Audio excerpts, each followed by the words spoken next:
Good evening, one and all. It is Wednesday, it's the middle of the week, and it is time that we jump into some more good old Warframe. Welcome in, everyone. Hope you're doing well where you are around the world. And I hope you're having your absolute best of times. Welcome in there, Miralabe, welcome in Car, welcome in Pearl Aurora, welcome in Robbie, welcome in Modkito, welcome in LU, welcome in Crescendo, and of course, Miralabe, thank you very much for the 5 gifted subs to get us started there as well. That's going out to The Baker Dragon, to Aegon HD, to a Carnivorous Canine, to Combo Winter, and to Kill My Flow. And apparently Miralabe was far from done with that, because Miralabe's also gifted out a further 6 subs, bringing up to an elite 1,337 total on the channel here.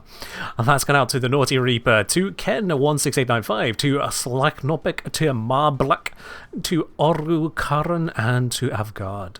Miralabe, thank you very much for the total 11 gifted subs there. Much appreciated.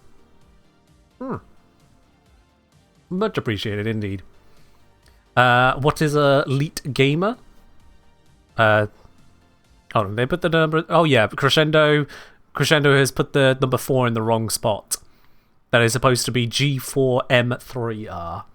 So, Crescendo, you're going to have to alter 4 at that point. Just going to have to alter 4 on that mistake. Oh dear. But yes, it is Elite Speak, Miralabe, which I know you know about. I hope.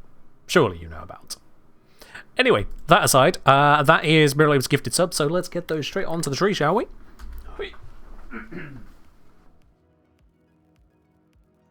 Now, I know technically these all happened at the same time. Oh my, but February will be whole 2 sets years. of gifted subs, why not? 2 sets of tinsel for Miralabe. So, first one can go up and around here. There we go.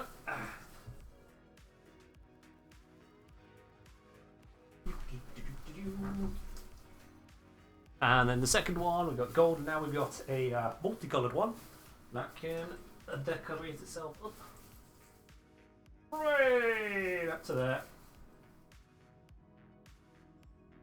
What in there? There we go. Splendid, and I see, is that a Shezbot as well? Shezbot with, oh my, February will be a whole 2 years. That it will be, won't it? I mean, only on your streak, you already passed 2 years if you look at your actual subscribe time. So let's get your bauble on as well.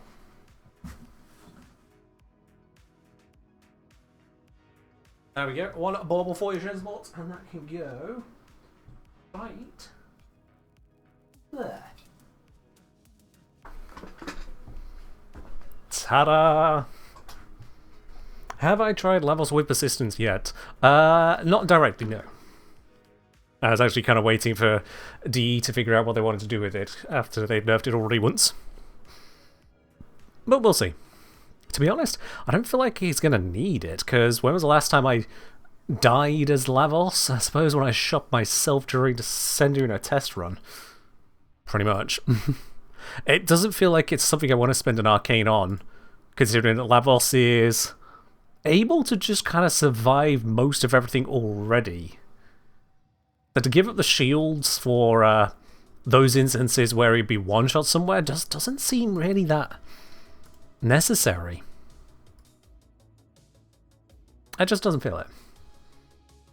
But if you want that extra defense, I mean, it's an obvious pickup. It is the next level of adding defense to him. Yeah. You enter a level capping scenario? Ah, well, you didn't say that, and you're talking to a streamer who actively advocates against worrying about level cap. Because level cap basically is just a flexing scenario. There are no extra rewards for going to level cap. You don't get any tangible benefit against level cap. In fact, it is a detriment if you are farming for anything, because by building to survive level cap, you're not min-maxing the lower levels. So all it is a flex. And if you want to build for a flex, go ahead and build for a flex. But yeah, that ain't me. That is not where I play Warframe. It's not where Warframe's really designed for. It's not fun to me, so I just don't engage with it. Straight up. Not to say you can't, just saying where it lands for me. What frame am I using? This is Titania. This is Titania. You do level cap for fun for a Void Cascade? Yeah, fair enough. There is an entire community of people who do so. Many of the community like to hang out on this channel as well, but it's still just not for me.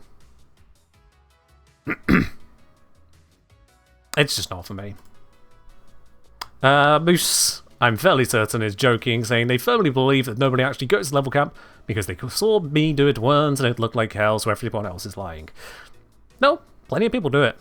Just not like 20 or 50% of people. It's, I would guarantee the number of people who get to level cap in any given month is in the single-digit % of players. I don't know that it would be below 1%, simply because of things like Circuit and Voice Cascade. They're so relatively easy to get there, emphasis on relatively. But overall, I would say that level cap is a stark minority of the overall player base, simply because of how little it actually offers. From Hyperboy asking, out of the 5 new Warframes of 2025, that's Site9 Temple, Uriel, Noko, and Orexia, which one do you prefer and like the most? That's a damn good question. Site9 I found a little difficult to work into my usual gameplay approaches. Temple I found a bit... not really my vibe overall. Noko, bit of a silly boy, quite powerful. Hard to really fit to where I need him to be, but okay. Orexia, definitely some fun to be had on certain tile sets, but it feels a little bit gimped on others. Uriel has a very distinct play style, but that distinct play style definitely enables gremlin mode of ha ha ha ha ha ha, look at the world burn. So I'll be quite honest, out of the 5 of them, so far it's Uriel winning for me.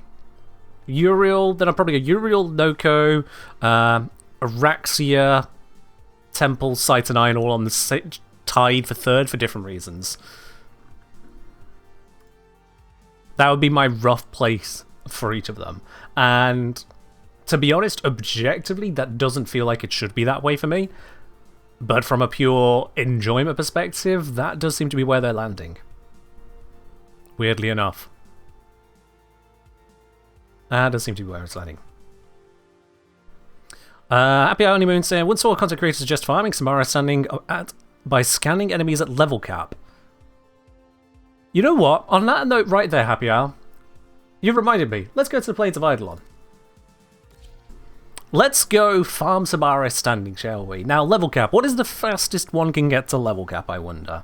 Is it 10 hours, 5 hours, 2 hours, 1 hour, 10 minutes, perhaps? I wonder what it could be. Regardless, I am fairly certain we will finish everything I am doing here before one could even approach level cap. Because I can already just start gaining thousands, genuinely thousands of standing, just by flying. Yep, since we just kind of go scan and scan. Oops, I screwed that one slightly. Yeah, you do have to be precise with the aim with this thing, but it's not like the targets are moving. You just gotta find the eligible pixel. And swing over from the other side, see if I can get the one that's hiding under there. There we go, thank you very much. Back up into height, so nothing can detect me.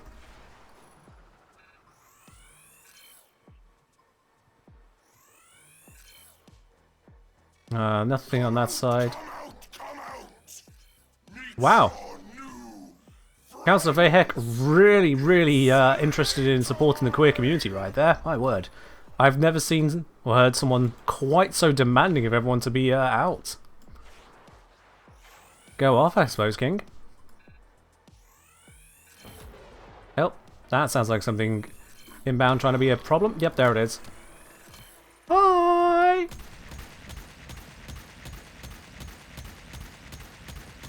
Oh, did you raise your shield? That's unfortunate.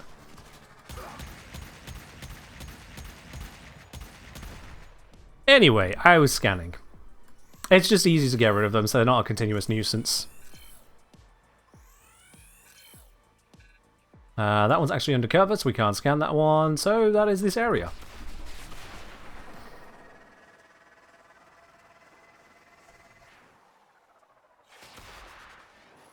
I think we need to be a little bit lower to spawn these in. There we go. Scan, scan, scan. I feel like 3 is too few. There they are. Oops.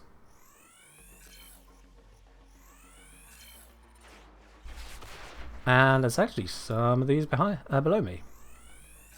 Sweet. No stealth scan on Dargins because Dargins can't be unalerted. They are just ships. But that's fine. We got targets over here. Am I liking the Vincubus? I'm gonna need to do some more exploring with it to particularly like it, I think. It's got an interesting gimmick, but I don't know if it's got enough. Highlights are nice here? That they are. Oh, that they definitely are. Alright, let's see. Let's turret. Enemy! The reason I'm not scanning the turrets isn't because of any stealth mechanic, it's because I genuinely cannot scan them at this distance. I would need to get closer for reasons that are completely unknown to me. But enemies I can scan at pretty much infinite range. So we scan the enemies, we skip the turrets. Really simple stuff.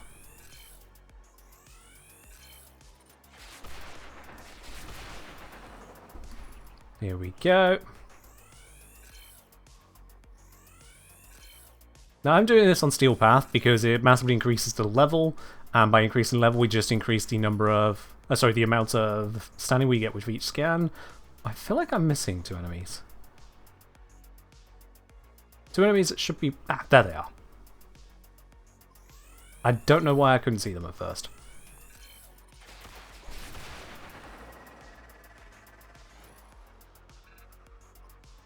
Yeah, Steel Path, you just get more standing per scan, and it's no greater threat because we aren't actually fighting. The only threat is if you get one of those Dargins to spawn attacking you, in which case, take it out, or just tank it with a Misha if you really wish to. Or go invisible with it, so. And the more you do this, the more you get used to like the route and pathing to find your next group of enemies. So you can just kind of keep on making it faster and faster. Know which ones are easy to get, which ones stay undercover so it's not worth maneuvering around to. That sort of process.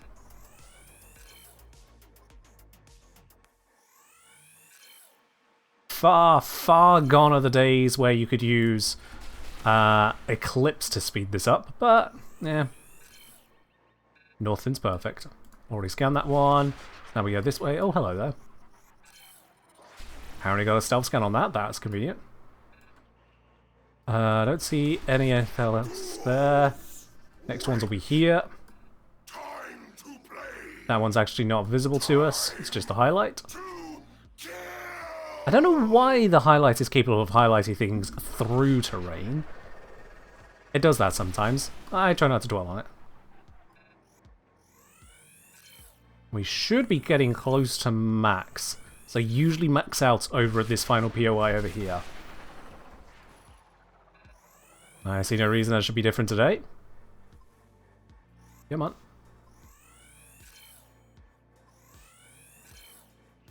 Little bit more.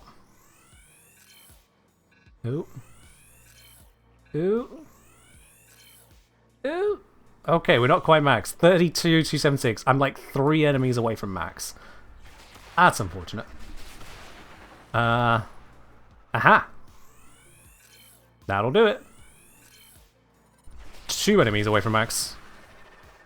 Nice. Okay, there we are. They fixed that bug with Eclipse, as I said, many a year ago. They fixed it not long after I made the video about it, actually, which was, again, years ago. But there we are. That was 6 minutes, 20 seconds, and got the entire Samara standing. You couldn't even get close to level cap in that time. So no, level cap is not the way to gain Samara standing. We already knew it was dumb, but that is just demonstrative as to how dumb it is. Is the density of targets higher in a normal mission? Yes, the density of targets is higher in a normal mission, however you then need to actually kill them to cycle through to more enemies. Whereas there I could just scan, each one worth 3 times what it would be without the stealth bonus, and then just move to the next area, scan. So yeah.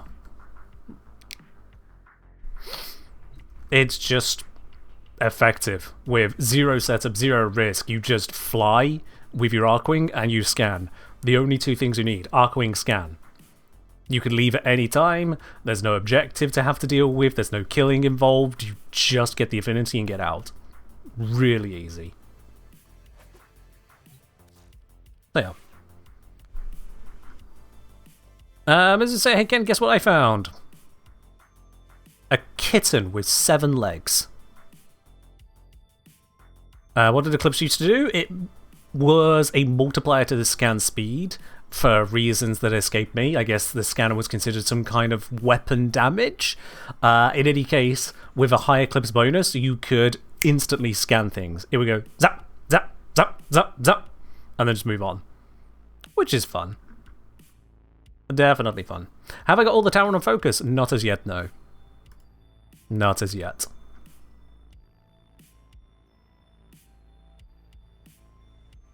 Alright, also I see we had a request to change to Urple. There we go. Urple is done. Alright then. And I have an inbox message. Why do I have an inbox message? What is it this time? It's a Mirror Lab! What has the Mirror Lab brought me? Oh, a Tectolith Artifact Acquisition Pack. That is very, very interesting. Firstly, thank you very much, Mirror Lab. Second of all, how? Where do I see April? I had a request come through.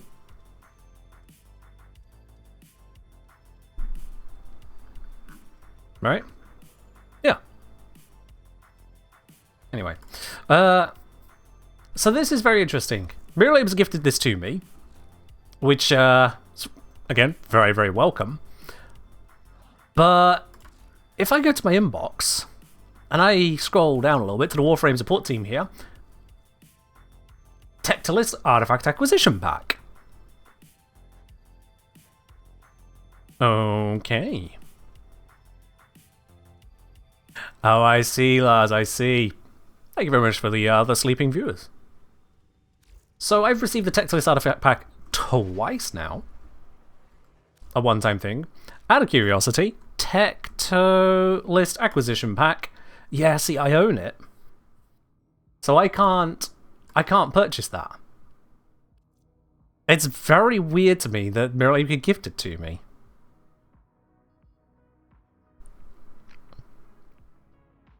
Now, this does lead to the question, and this isn't an ask, but it does lead to the question of, can multiple people give the same item to one person to get around the one-time purchase thing?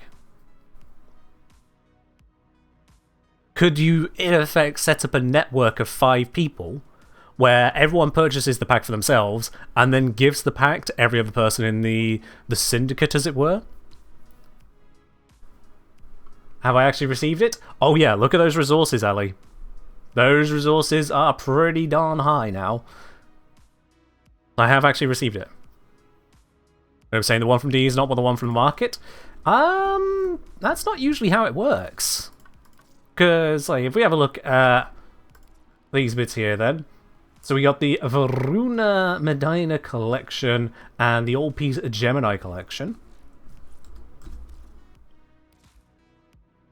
Let's have a look then. So, it's not popular at the top there. So, Varuna Medina collection says it's owned. And the Old Piece Gemini collection says it's owned. Item is already in inventory, can't own duplicates. So, LU has attempted to gift it to me, but it says they cannot receive this item as a gift because they already own it. Perhaps they would like something else instead. Curious. Yeah, alright then. Something to do with the way that the community team hands out items, I guess, just doesn't register in the market in the same way.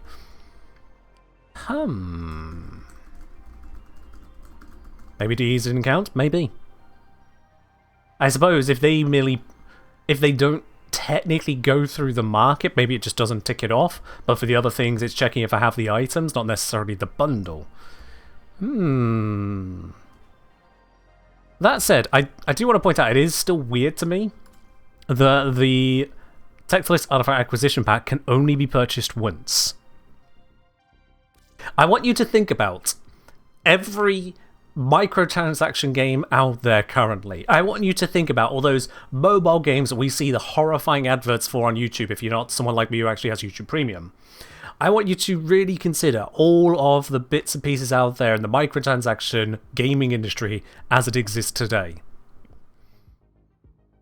And outside of Warframe, who out there not only offers you a way to obtain all of the platinum in-game, all of their currency at reasonable rates, allows you to trade it between players, and allows you to just get everything for free anyway if you just put in the gameplay in a somewhat reasonable amount of time, somewhat stretching the definition on these, I'll be honest.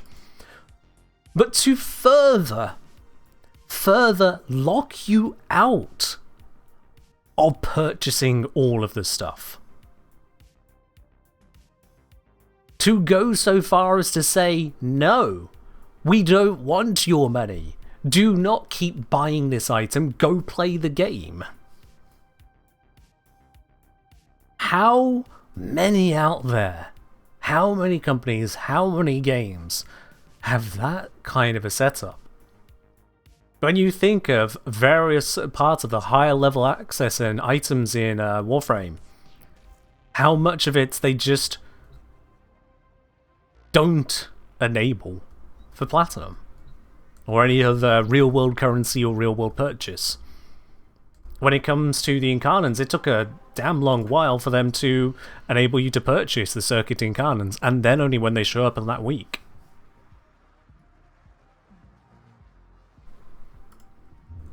It's a curious one. Not unwelcome, just curious.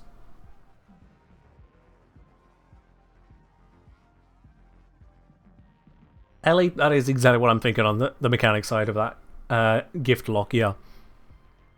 Exactly what I'm thinking. Since when you can buy the Incarnans in the circuit? When is a matter of go check the update notes yourself, but it was added sometime after. You can head on over to Cavalero. So if I just quickly show you this before we go into Perita, just getting all the housekeeping out of the way, you know. Double skip, because that's how the world works here. Cavalero, Incarnate Market, and you see I can pick up right now Burst and Incarnate Bundle, Soma, blah blah blah blah blah. It doesn't give you the weapon, it doesn't give you any formers or whatnot, it doesn't give you slots. All it gives you is the Genesis and the materials to utilize that Genesis. And they only have the ones which are available that week. All you like, but even my time. Okay. Later. So yeah.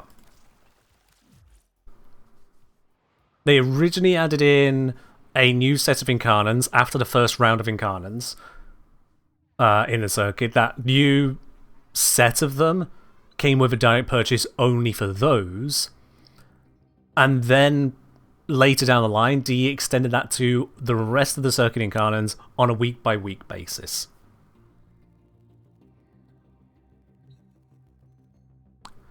So yeah. Alright then. Let's not press X, let's press F. Let's head over to Operation Blood of Perita. It is the Perita Rebellion, but you get extra rewards.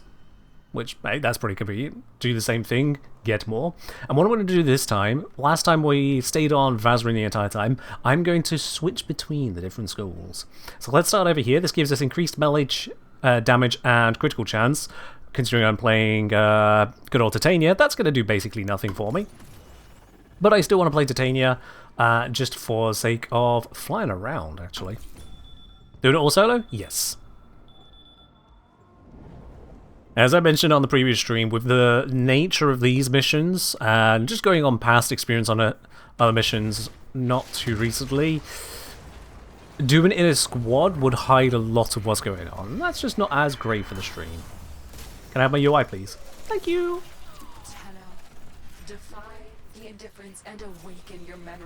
Alright. Ah, lovely, lovely flight. Okay, eliminate captors. Where's your captor?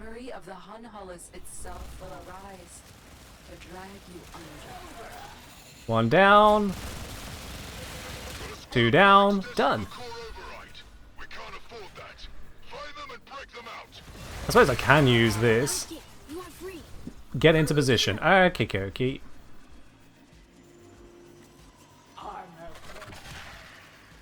Alright then, we need to grab the thingamajabobs Anarch's attack. and hand it over. You must save.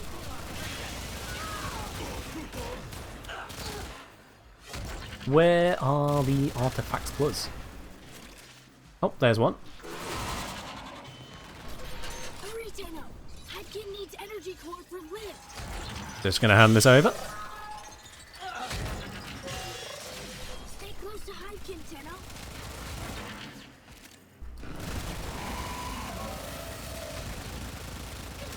And of course, I have got this set up with Arcane Pistolier, so I can have moments of just infinite ammo. Because Titania go burr.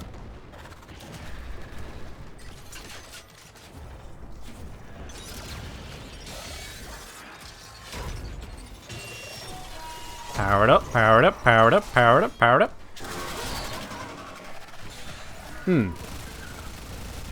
It appears to be using a fair chunk of its energy. There we go.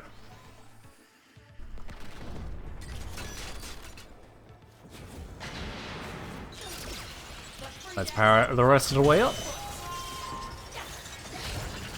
Mission successful. Hypkin safe. Hypkin think, Tenno. Tenno back to orders now. Yep. Turn it back to orders. We'll just slip our way through here. Focus on absolutely nothing in the interim. We can't mass assault troops because of Anarch pinpoint strikes. Need you to take out their targeting array and give our guys a fighting Okay, chance. that's a weird effect, but sure.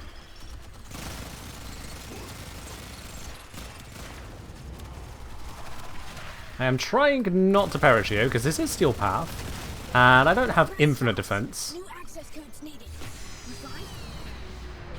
I've waited long enough. Let a prime Warframe loose.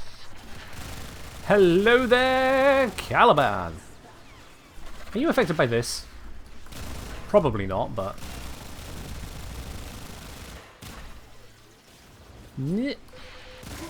I would like to not be shot down. Possible now. Use authorization. Make permanent. Oopsies. I didn't mean to go out of bounds there. That's unfortunate.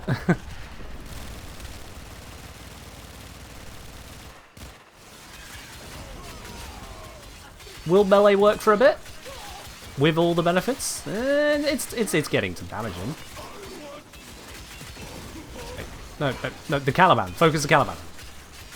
Where is the Caliban?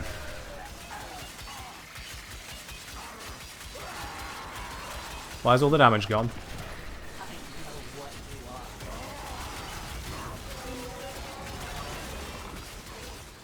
No, focus the Caliban! Why does the melee keep switching to something else? It's so unhelpful.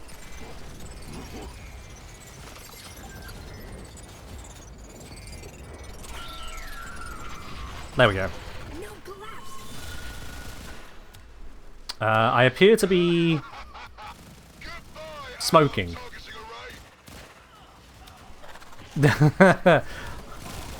Why am I covered in a green smoke? Why am I still trying to power up a previous objective? This apparently does not like me doing this.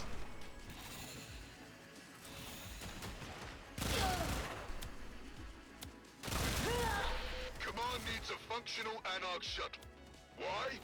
None of our soul damned business. We That's just fine. need to get one into Oregon territory in one piece. Control God. Tenno protect. Yeah, we all protect this for a bit.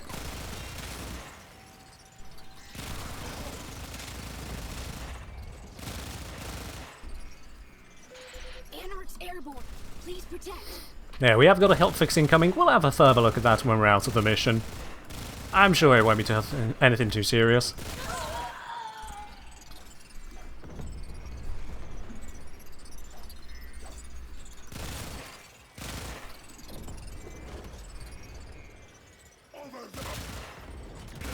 Oh, look at this lovely line of them.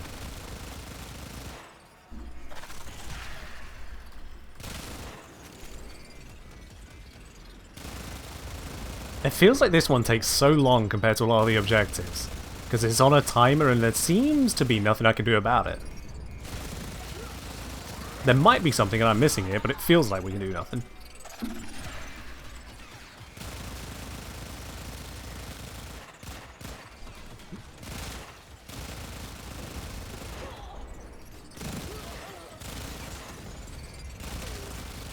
Oh no! Orange mist!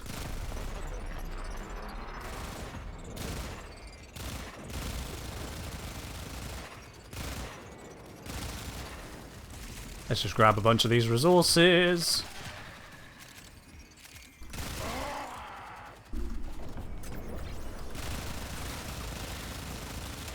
We've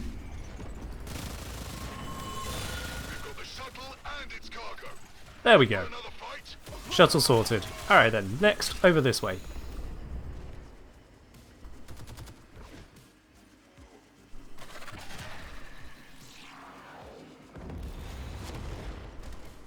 Oops, I needed to take a turn here. And again, I've gotten all smoky. I don't know why this is... Oh, hang on. The defensive eclipse is turning me all extra smoky today. Got it.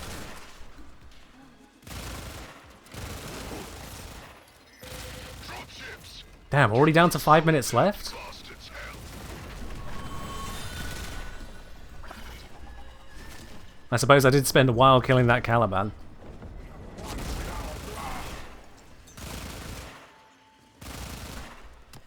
Get into position over here. They're storming our position. Hold the line. Alright, so this is a kills-based one. The loading of the turrets is entirely optional.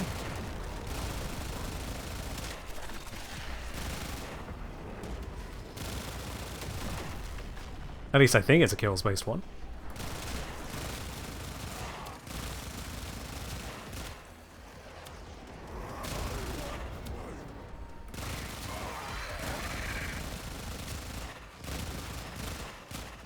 Damn it, stop dodging under the shots. It's making it harder to land the infinite ammo.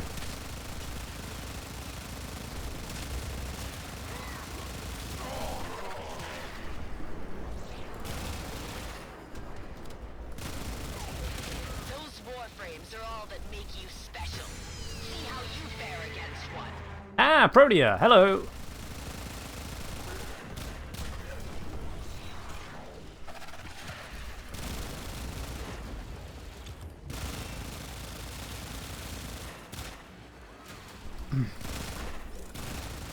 Something to give more shots would be nice. There we are.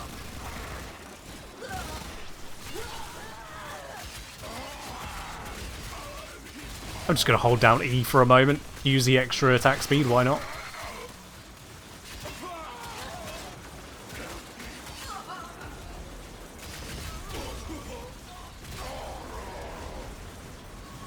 Order executed. Excellent. Okay. Now make them pay.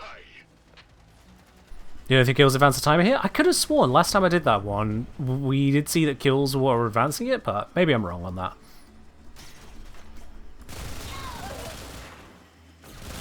This mode does unfortunately have a few Help needed. I can take it. poorly suggested activities. Oh god, this is still broken. That'll make Hivekins safe for certain. Yeah, I'll try the turrets next time that comes up.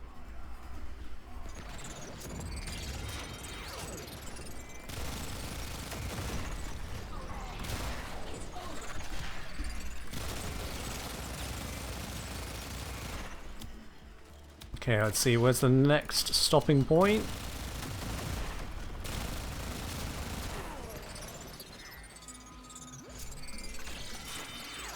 There we go. Next then will be over here.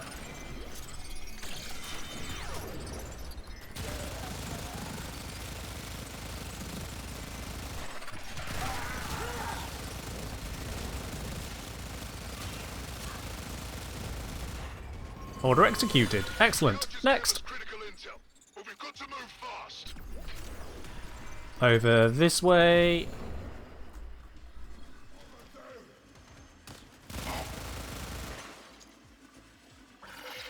Alright, we gotta find the ground scanners. Anarch's blocking them. Can't say it feels like this.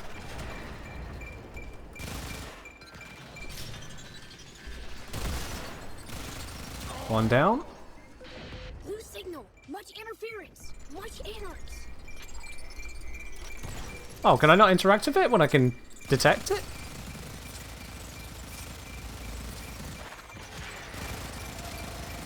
There we go.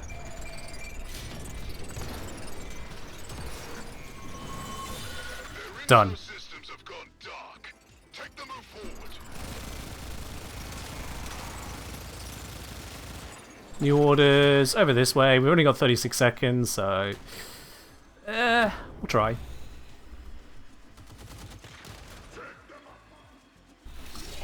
Clear the minefield. Draw up an entire regiment. If I fly past them, will that work? Neutralize the field quickly. Or just blow them up one by one. Don't matter to me. Because like I've got very little time here. I want fire. I want fury.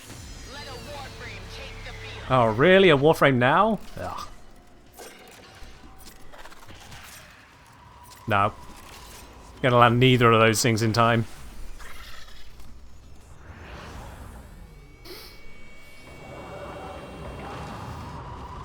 Alright, Hellas. Bring it. Did it take away all of my energy? Or was I already this low?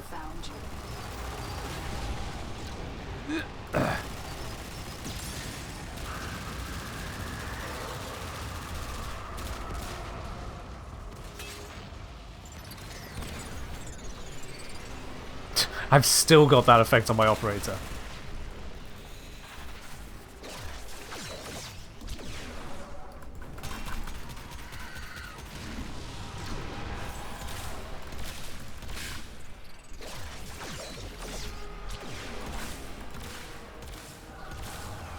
Come on, damage! Yeah.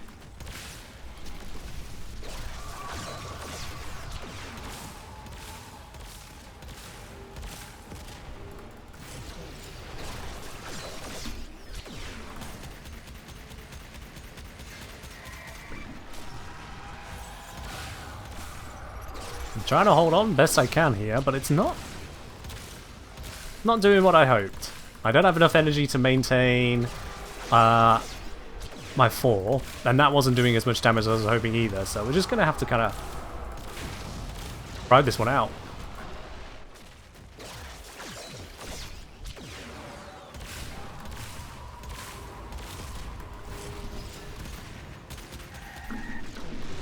Yep. Let's try not to perish to that. This is the Perita Rebellion, not the Perishment Rebellion.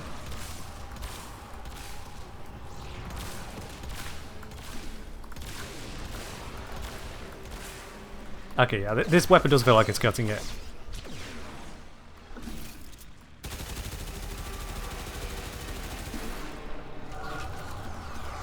Let's see, is there energy in the arena? Something I can pick up somewhere?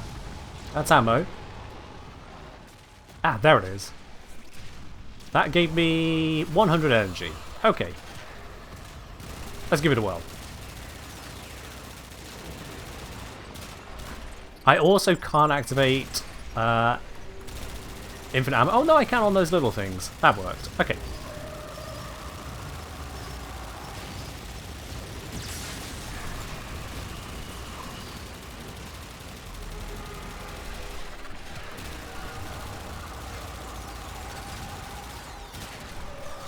Has the energy respawned? Yes, it has. Lovely. There we go. I can keep it going like this. This works.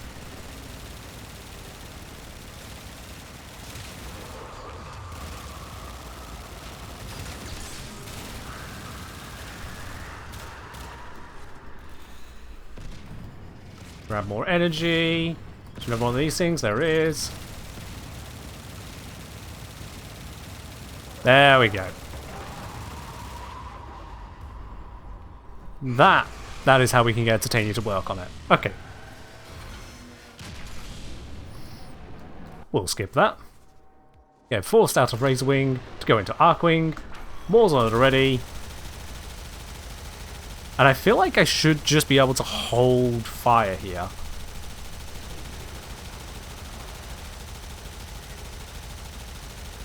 Trying to aim for the red crit weak spot.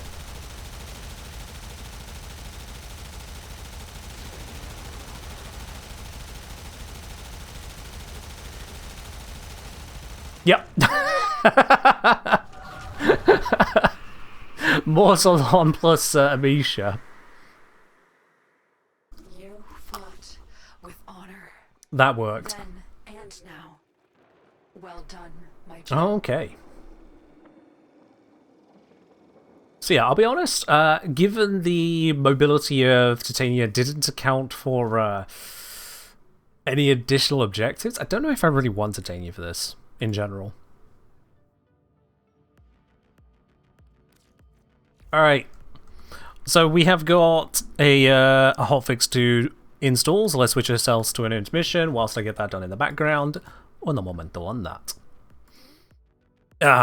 When was the last time we had to download an update during a stream? I feel like it's been a hot minute now. All said, I think I saw someone had linked the hotfix. Yep, there it is. Thank you, Ellie. Tower Strike charging changes and fixes. Oh, okay. Equipping a focus lens pop-up changes and fixes. The feature was released but wasn't fully polished. It'll now only display once when a player opens their arsenal. They've reduced the time the pop-up will linger on screen. They've improved the logic of when it refreshes, and a couple fixes generally about it. Tower on boost convergence orb fixes. For context, these are convergence orbs that appear once a player has hit their daily focus cap. They fix them sometimes not being blue, or the icon not being blue. They fix the tower on boost convergence orbs inconsistently spawning for clients. And they fixed the tower on boost convergence orb pop-up not giving the correct amount of charge. It was 10%, now it's been increased to 20% if you're at your daily focus cap. And then they fixed the timing spawn logic for the tower on boost convergence orbs to not be consistent with the base yellow convergence orbs. Right. And that actually has a hidden nerf in it. That has a hidden nerf in it. So I had a further look at this after we basically revealed on stream that we could chain together the convergence orbs, and what it meant is that if you chained them quickly enough, you would get the boost to the boost for the boost, which is a very stupid way of saying basically it would charge it to 100% every single time. If you got the tower on orb and then you got another tower on orb inside of the first one's timer, you just full charged every single time, guaranteed. That's gone. Because the way that the golden ones work, the focus ones, their timer isn't 30 seconds from pickup, it's 30 seconds from expiry. And so if that's now the case with the blue ones, they will expire, 30 seconds will pass, and then you start gaining new charge again. Or then you can get a new pickup to get the boosted charge is the point. So, on that basis, as much as we found for a brief moment in time that Tower Strikes were available pretty consistently, yeah, that's gone. That's gone. That was unintended, it turns out. Oh well. You do get more for picking up the orb, 20% instead of 10, but that does still mean it's going to be 5 orbs to full charge just off of that. Maybe it's 4 orbs if you get enough charge from just killing enemies along the way or something. But 4 orbs over that time frame, that's still, I think it was what, 45 seconds orb timer, 30 seconds downtime minimum between orbs. That is a bunch of numbers I said very quickly. About 4 minutes charging time. It seems like it's about 4 minutes charging time for a single use. Oh, you already got 20%. The pop-up said 10. Yeah, fair enough. Yeah, so... Oh yeah, just the pop-up fixed. Yeah.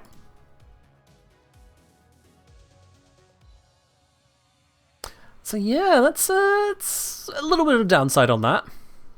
I feel like that's quite a bit of a downside there, unfortunately. As someone else puts it on the Discord, and to be honest, I agree with it. As someone else put it on the Discord, if we're going to have something which is this late into the game, that you have to get all the way through the new war, and then you have to get through Whispers of the Ward and into all this lot, and then once you've got access to it, you need to go through Perita Rebellion, and specifically Perita Rebellion, over and over and over, because you can't go anywhere else for it. It's not like Focus, it is only here that you can get the resources. Having gone through all of that, and then you get additional focus and additional resources to go ahead and rank up the Focus School elements of it. If I, for example, open up the Maduro one that I've already got here, you then need to get all of those sorted out, which do include more Perita resources. Once you've done all of that, you are finally maxed out on something which you need to spend 4 minutes charging up if you chain the orbs. Or remember to grab the orbs quickly enough.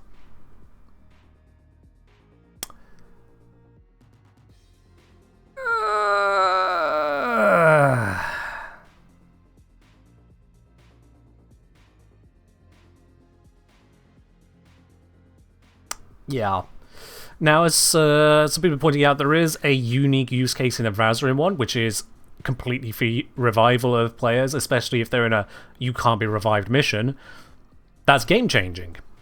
Straight up, that is a game changing effect. It takes a while to charge up. Once you've got it charged, you want to hold on to it until it's really good to use, and then when the situation happens, you go BAM!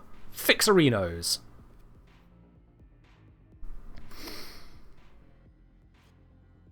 I don't know if I'm going to see that same value in the others. Thara gives us a bow, which does damage. Cool. Yep, chunk of damage.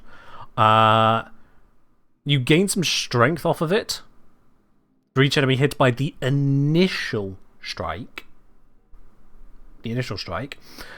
But it's for 30 seconds, so it's not something you can rely on.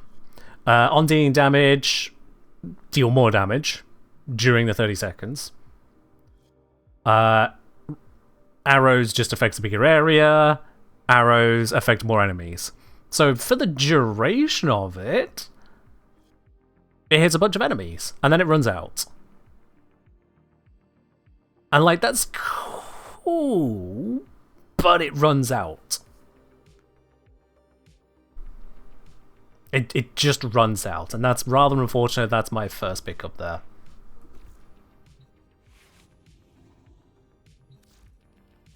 Buffs that aren't always up need to be significant to be worth it.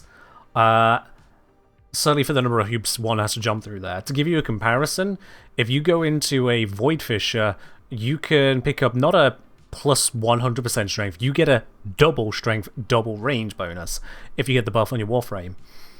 And you don't really jump through any extra hoops to do that, you just get it for doing the mission objective. Secondary objective. So it does feel like there is more than a little bit of a mismatch, if we are quite honest about it.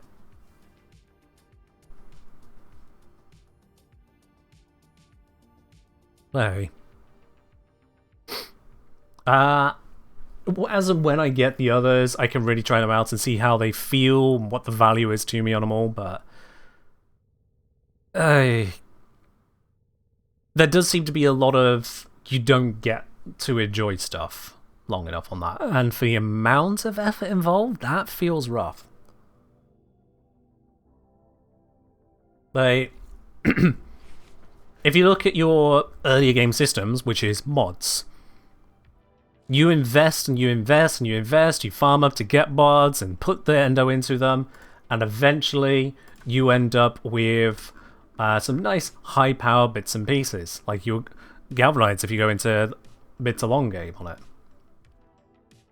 Once you've got them powered into, they're powered. You just get to use them.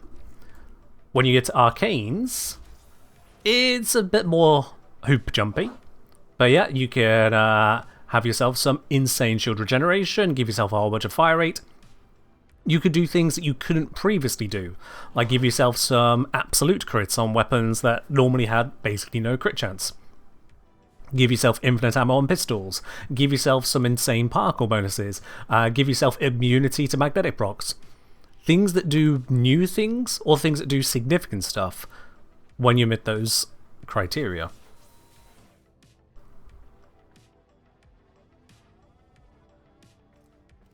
I'm not sure I'm feeling that with the Tataron so far. I'm not sure they really feel like a big investment has paid off.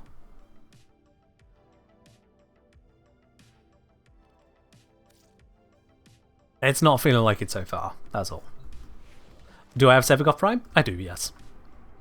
The only Prime I don't have so far is Jaya Prime, because she just came out, and I've not really focused on that yet, because to be quite honest, most Primes are cosmetic upgrades. There are a couple stat boosts here or there, but by and large they are a cosmetic overhaul / upgrade, and I'm in no rush to get a cosmetic for Jaya. That's just my broad take on that. Dirty Badger, cheers.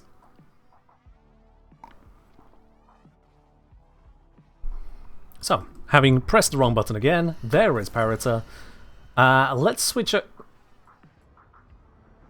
Interesting. Let's switch over to Zenarik. So this one gives ability strength and max energy. Shame on the max energy for Lavos, but Lavos is fun. Let's see, do I continue with Hunhollers? Yeah, we can continue with Hunhollers. Why not?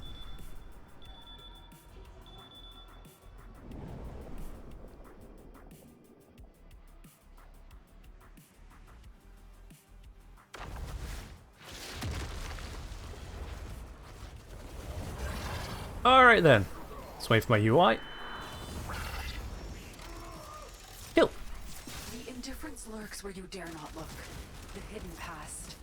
Relive your battles on Tau and banish the ghosts that haunt you. The Hunhollers awaits. Okay, so we need to clear the minefield. Let's focus on that.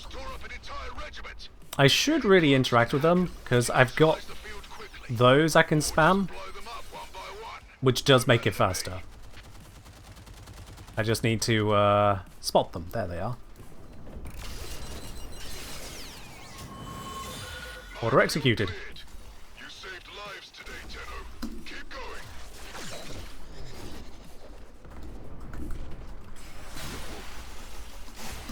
Dash our way up to the next spot. That was an awkward jump. I thought that was going to flow better. Never mind. Eliminate Anarchs. Oh, I could do that. Do we need to kill them anywhere or just here? Just here will do? Alright then.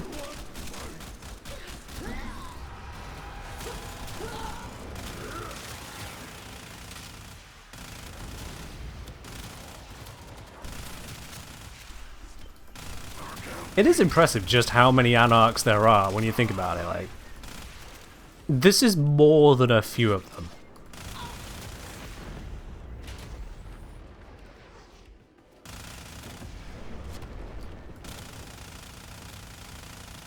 But then I remember that there was basically, it comes across as all being in cahoots with Ballas, and you go, ah, yeah, fair enough.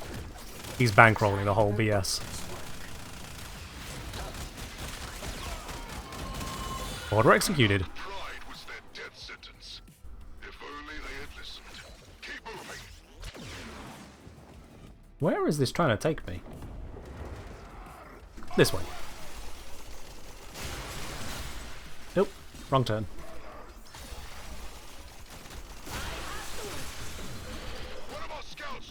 Alright, we've got to free the Conquer list.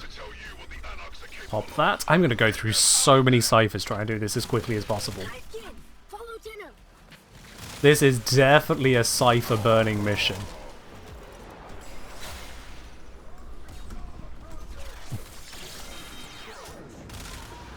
I'll have to check to see if I have auto breach installed, because that would save on some ciphers. So far I get the feeling I do not have it installed.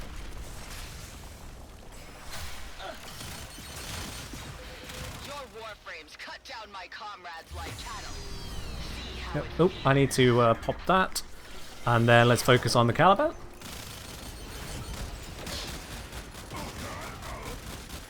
There we go. What are you weak to? Let's just hit you with Corrosive. Corrosive works.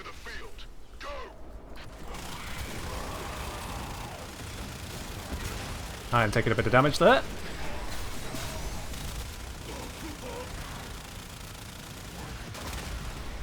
Ooh, worm's down.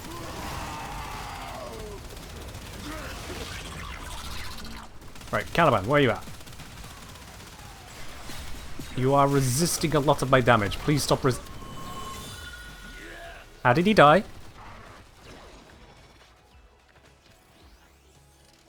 We had that happen last time. How did he die? I still haven't figured that one out.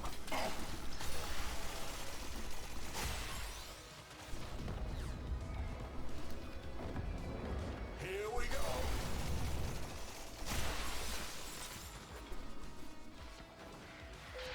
Okay. I've been in trouble. Must stop captors. 3 allied Braculists.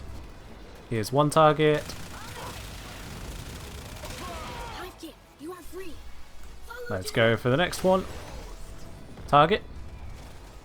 Target. Target. That is not the button I pressed. Oh, there we go. Hivekit, fast move. Do I have tap hold on Lavos inverted or default? I don't actually know which way around is which, but I have hold to imbue, tap to cast. Reason being is that when I want to cast immediately, whereas the imbuing I can just kind of do at any time, even during a cast of an ability. Oops, I got confused by the waypoint. So yeah, that's why I have it tap to cast. Spotted another little beastie. Oh god, this is a long journey to this one.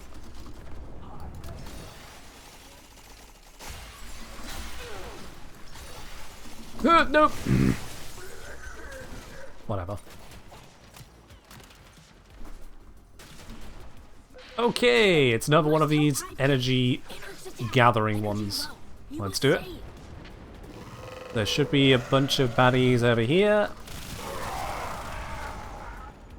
We focus the bad guys, we get the spawns, we get the spawns, we get the energy, we get the energy, we get the objective. Is this after the Old War? This is... yeah, this is supposed to be after the Old War, is my understanding.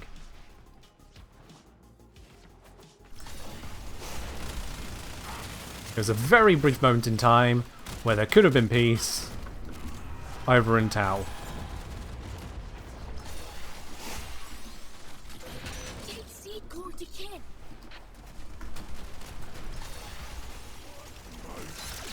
Okay, let's charge you up.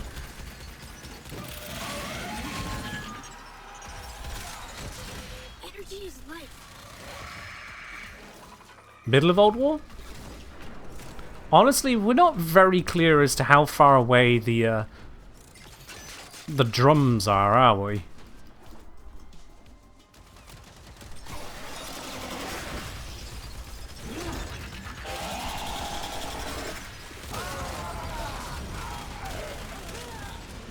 You know what, fair point, yeah. Margulis hasn't been executed at this point. She is likely to be executed very shortly after, but hasn't yet been executed. And then Lotus still needs to get on the field and corrupt Tenno against the Orokin effectively, which it seemed like, honestly, the Sentients never even needed to do. That was just going to happen.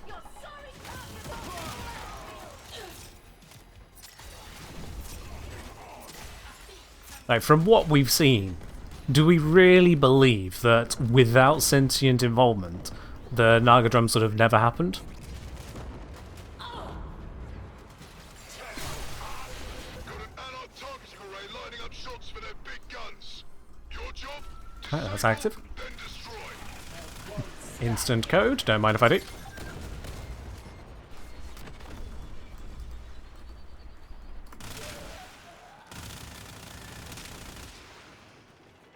Yeah, it's kind of painful, honestly, just how much of the storyline is, and then Ballas was the bad guy again. See how you fare against one. He's not just a villain, he is beyond comically villainous. Oops, wrong one, I want that. Corruption complete. Anarch targeting impossible now. Can I just do this? You just gonna stand there and take... Oh. Get rid of her respawn anchor. Oop. Stay out of the firing line.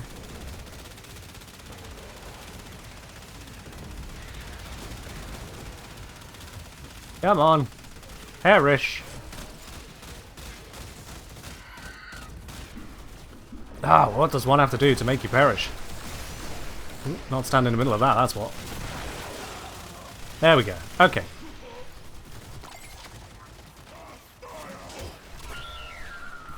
There we are. Yeah, we get told that Ballas wasn't the worst one. I've yet to see much of the others in any way whatsoever. And instead we get, here is Ballas being a dick again. Also, Wally West, thank you very much for dropping your sub over here once again. Sorry, actually, tier 1 for 6 months in advance. I don't think that's a once again. That's a whole lot up front. Thank you very much for that. Thank you very, very much for that. We'll pop your bauble on the tree and the end of this mission. Don't let me forget.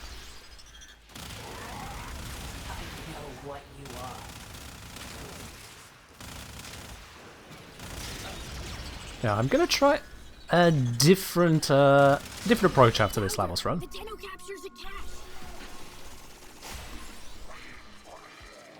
Let's grab you.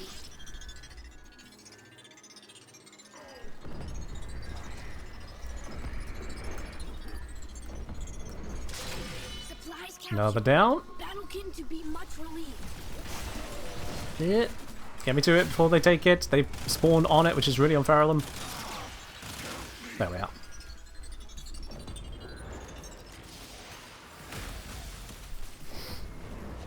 Yeah, it's easy to say Ballas wasn't the to say Ballas wasn't the worst of the executors and that there are others doing even more horrible stuff than him. At this point, have we seen anything remotely close to that? Considering that Ballas sold out the entire Orokin Empire, wanted to sell out the entire system, all for his perverse goals, half of which don't really make sense as a long-term plan. He's just always looking out for number one, and number one is his sex drive, it seems like. Oh, I need to interact with this one. Now, we can get told stories about things of others existing. We can get told about how Grendel particularly disliked one of them and basically screwed him over in the Naga drums, but what have we seen compared to what Ballas has got up to on camera all the time?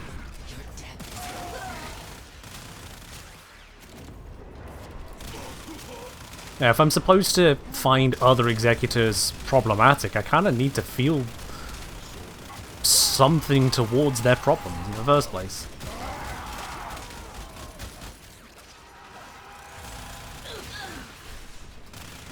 Maybe that's just me, just asking for some show on that tell.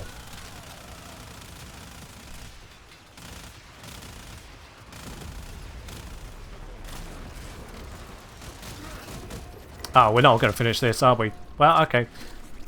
Fuck it, blow up the shuttle.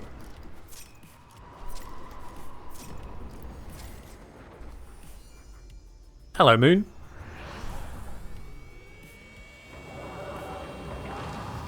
So from LA saying, Tuval orchestrated the Zaraman project, Ballas is Ballas, Nithok was the primary Orokin supporter for the Old War 1 sentience defected from Orokin rules.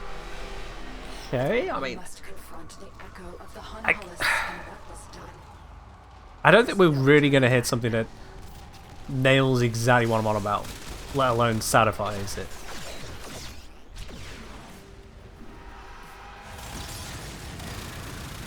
Wow, okay, burst and doing burst and things, as ever. Move your hand, thank you.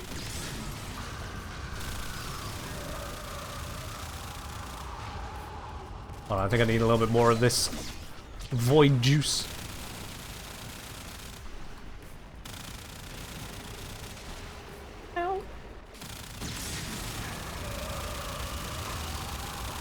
Focus him down, focus him down, focus him down.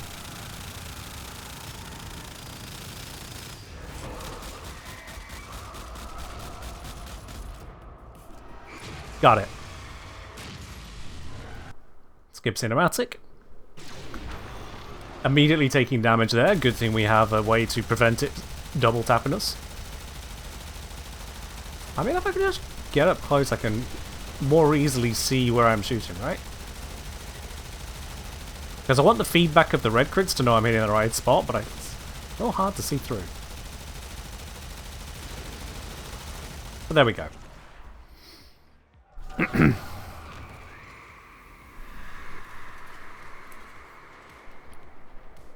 You fought with honor, then and now. Like I'll say, Executive Karish, related to Grendel, had multiple feats in front of starving people on Europa. I'm gonna be quite honest. That is like many tiers below the evil that Ballas has showcased. Many tiers below. It is horrible, don't get me wrong, it is objectively evil.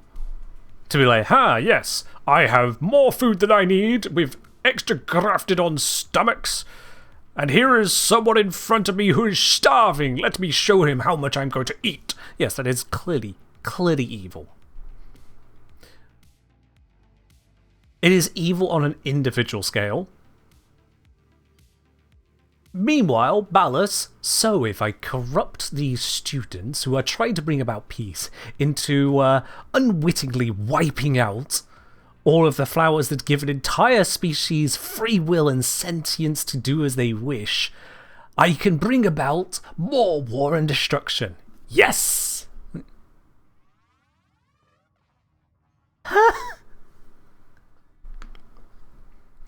I suppose I do have access to limitless power and limitless funds and basically control over parts of an entire empire. But there was this one woman I really liked who preferred to look after disadvantaged child soldiers rather than to fawn over me. So what I'm going to do is sell out everyone and everything I know just to get a mimic of this woman. Yes. Damn, it didn't go my way. How about I mind control an entire solar system? Damn, that didn't go my way. How about I get a machine to eat the sun? Honestly, at that point, the whole, oh no, there's starving people watching someone be gluttonous. It's honestly nothing in comparison. Coughing baby level crime to multi-tier nuke.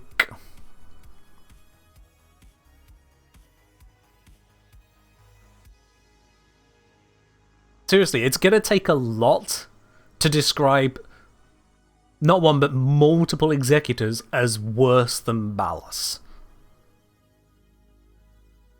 Multiple.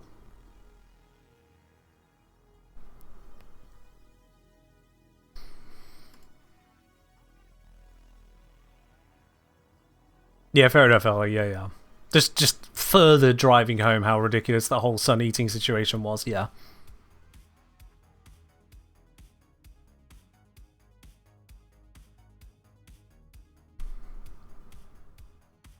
And it's been Ballas pretty much every step of the way. If there is an Orokin involved, it's been Ballas.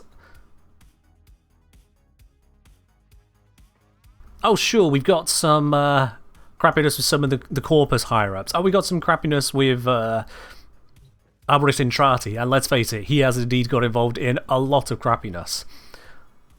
But can we really put Ballas below any of that lot? At all? Has there ever been the slightest indication that Ballas has ever done anything to help someone else without helping himself, or setting himself up to be helped further? At the very farthest end of it, maybe we can find an instance where Ballas has allowed someone else to benefit, not strictly for Ballas's own benefit, but to make someone else's life worse. And that is then still to his benefit.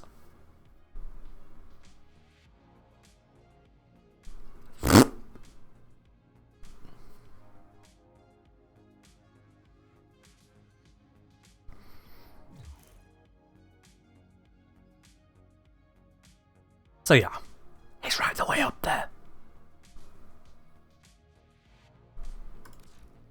until we see, and I do mean really see, something from someone to compete with Ballas, and I hope we don't, Ballas wins the Shithead Award.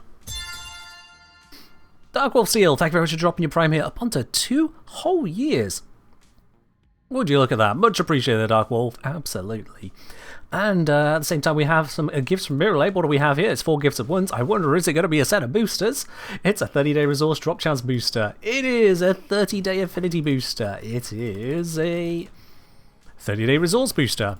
And finally, it is a 30-day credit booster. Mirror Lab, thank you very much for the boosters. Re-upping that continuous spree. Much appreciated on that. Also, what do you think? Marks of Valiance. There they are. Yep, 13 of those. Cool. Is it okay to spoil something called Rofe reveals? Fair warning to everyone. If you're watching this stream, expect spoilers anyway. Go ahead. And whilst you do that, I'm going to pop up the baubles for Wally West and Dark Wolf Steel. Let's get those up on here. Alright. Bag. There we go. Ah. Alright then, baubles, baubles, baubles. We are filling up the tree in various places. So let's see, there's a spot over here. Yep. And we'll pop this one. That's actually got one onto here.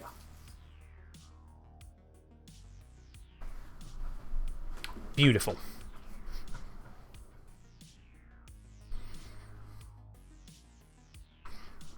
Yeah, I'll be very honest, if there are people that come to live streams about a game that's had a big update and is titled about the big update and expects to arrive on the live stream and not be spoiled about anything, we don't need to actively go out of our way to ruin people's experience, but yeah, spoilers beware should just be on the front page of Twitch at all times. It just, yeah. From Ananas, Ananasis saying, one of the executors wanted to kill all of the other High Orokin, probably to take over. Oh no, a power struggle between the top guys at the top. Wow. Yeah, no. Ballas, that guy, in terms of evil. Ballas is still right the way up there. This guy's still down there. Like, whoop-de-fucking-do, a power struggle. If that's the measure of evil, then open the history books. We got a lot of them.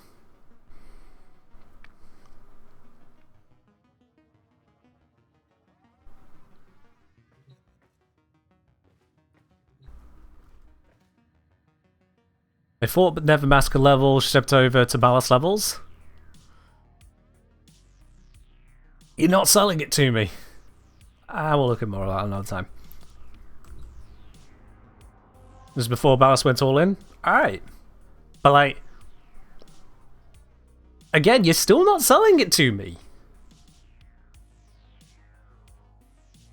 Ballas not simply playing both sides, but seeing to the release of terraforming chemicals or whatever they were to make it where this rare and precious resource was destroyed, removing free will from an entire, albeit constructed, but still entire species.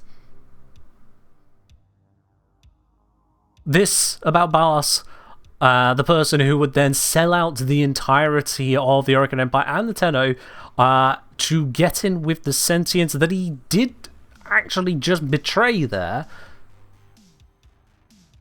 to what? I guess see another part of power try and go his way? To try and get a mimic girlfriend that still doesn't care for him? To then seek to enslave the entirety of the solar system through basically mind control devices, yet still not having the vision to actually change really anything about it other than just put his face in yet more places, to bastardize some of the core sentience themselves, like Amar, we see the absolute downgrade that's happened to Amar. And then when all that goes tits up to, as I say, proceed to try and have the sun destroyed. Just to launch him back somewhere else, he continue scheming away.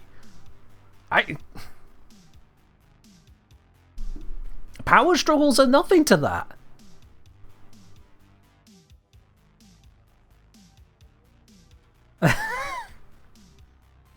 Oh yes, I'm doing my best to not reference actual real-world politics with any of this.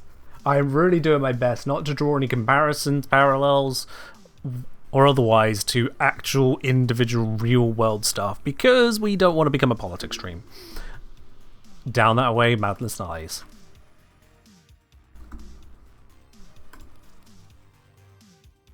Alright, let's do a swap-arinos. Yeah, that should work. Just verify I'm satisfied with the setup. It should work. Actually, do we want to use Crescendo for this? It should work. We'll see.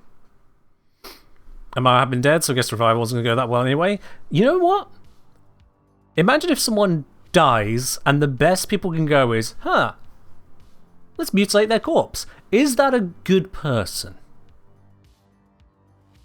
Is that a good person wanting to puppeteer the zombified corpse of the deceased?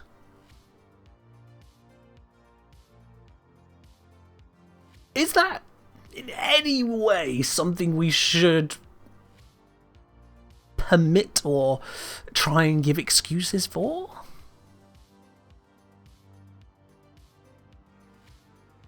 Now, Jade, keep the real world out, please. The real world sucks enough. We don't need it to ruin Warframe.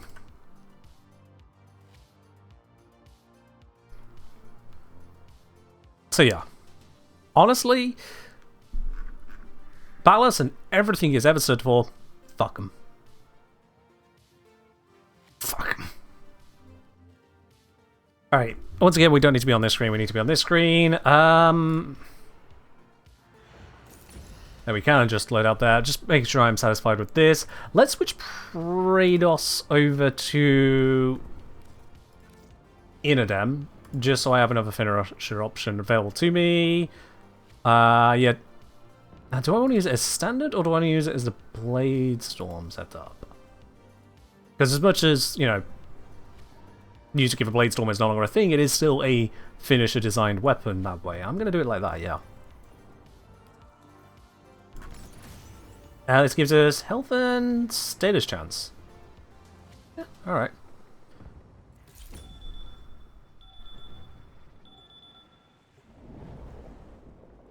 Yes, the Dactylist and pretty much all other bosses have a 4 status cap on them.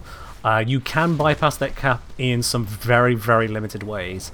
For example, you can get extra corrosive procs on them through the Archon shards that give you extra corrosive procs in general. Your memories were erased out of mercy, but if they are not recovered, the indifference will corrupt them. Descend into the hell that was the Perita Rebellion, and remember how even Warframes were turned against you. Yep, so we just need to kill Anarchs, clear interference. They predicted our every move. And Stabby, stabby, stabby, stabby. ground scanners. Let's find the ground scanners.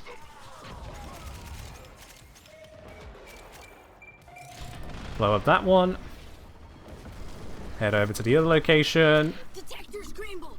Anarchs too many. Okay, where are they? So scrambled. Their intel systems have gone dark. Take the move forward.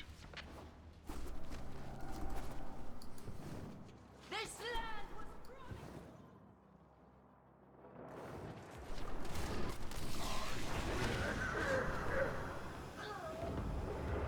Now, I don't have the thing that makes it where my combo doesn't just run out, but it seems like it's not running out anyway. Yeah, go figure.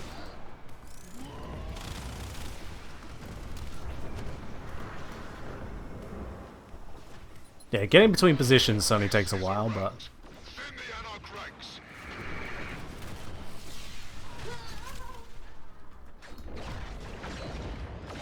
How? How?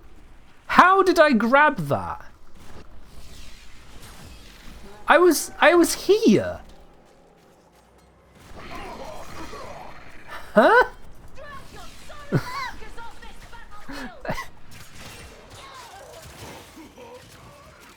Yeah, that just shouldn't have worked. Now this I can understand. Yeah, we just turn ourselves into a rocket.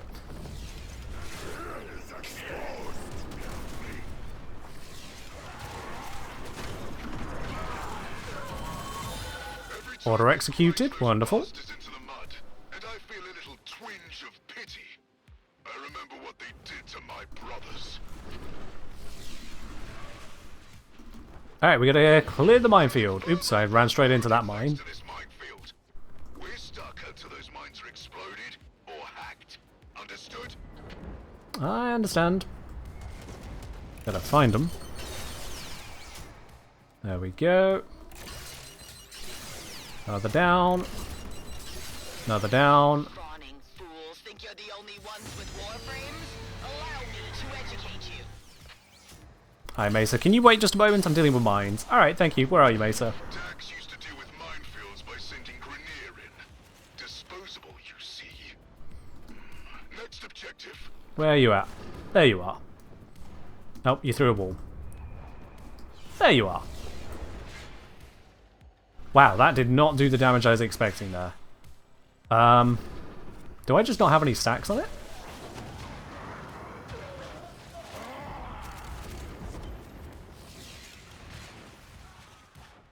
Wait, isn't my 4 supposed to show a combo meter when I do this? Where's my combo meter? And where's my damage? This is nowhere near as strong as I was expecting.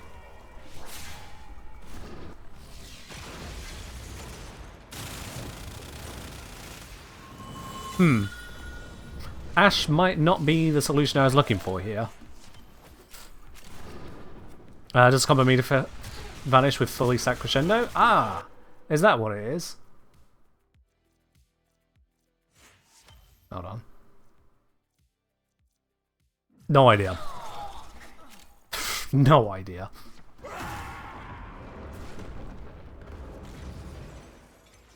No truck with Hello, Berserker. I'm doing alright. Hope you're doing well yourself. How do you find Uriel? In your arsenal. They're pretty good. Repel the Anarchs. Alright, so with this one, suggestion was that the turrets loading is the faster way of doing it. Gun active. So that's at 20%. Let's see. Okay, so it adds 10% for loading a turret. Turret up. And then with the turrets loaded, we still just have to do a bunch of killing.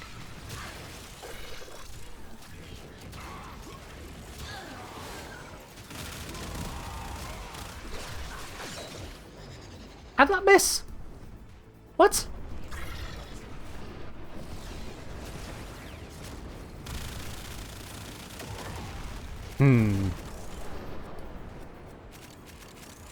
Feeling a little bit robbed there.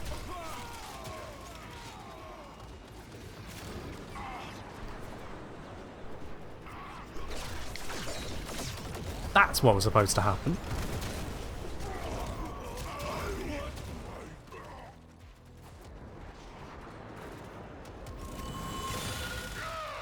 Okay, so it's 10% for a turret, looks like it's 1% for a kill, and it gains 1% a second or something like that. Either which way, relatively fast to do.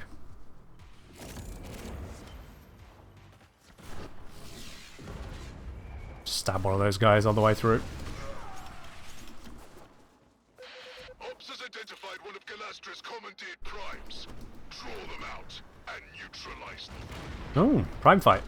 Let's do it. Equipment destroyed, need to destroy enemies.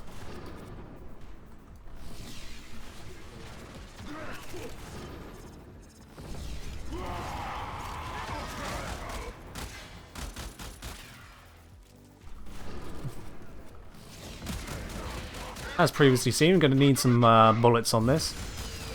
Target approaching, okay. Former friends, Tenno.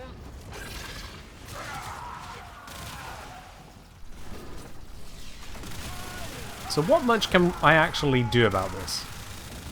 Oh, I can take out the summer list, which will just make this easier.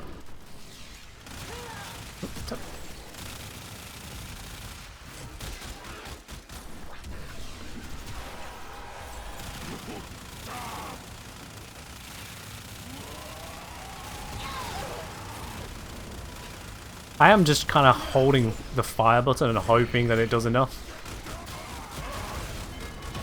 Yeah, that worked. What a waste. 5 minutes left, 5 minutes on the mission.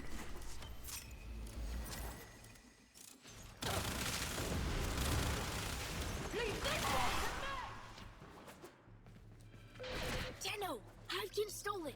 Safe before Hivekin core changed to Anarch Mind! Alright. We need the thing to land. There it is. Use Tower on Strike on them? Ah, fair point, yes. I should really be using the Tower on Strike. That is absolutely fair. Let's see how it works on this one. Hi, Ash. Prepare for Invisible Hammertron. Did that achieve anything?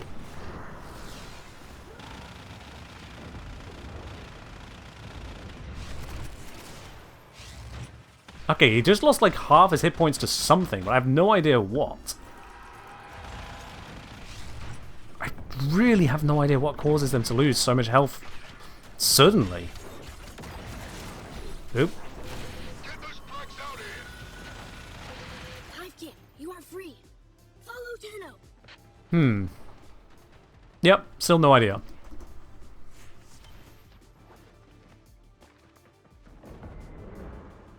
What does Uriel look like, Chainsaw Man? No idea, never watched it. Read it, whichever one it is.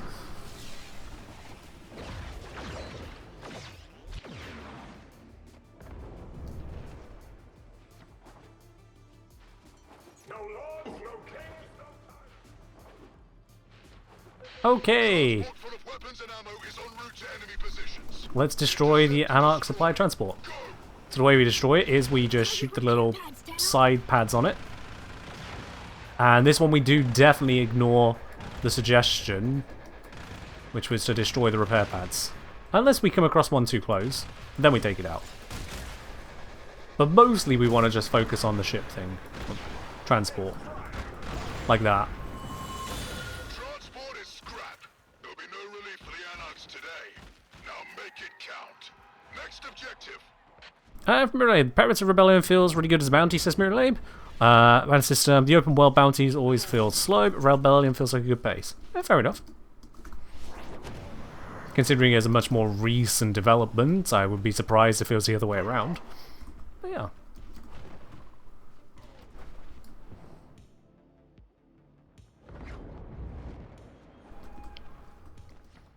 Now, I've had it a few times now where a Prime just loses a lot of its hit points. 2 of the times it just died. Captured that Type B. One of them, most recent, was it still lost a lot of hit points. Battery parts from the enemy and juice that thing to the max. Alright, battery parts, battery parts.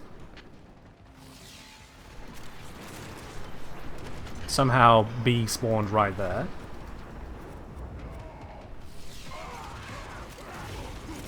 Does the Battery Strike do no damage in general? Honestly, not used it enough to know at this point.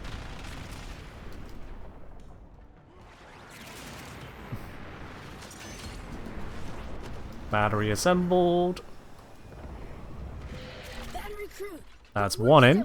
Put it in transmitter! Let's just pop this. We're halfway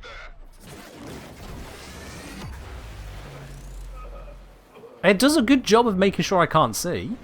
Yeah, you gotta give it that.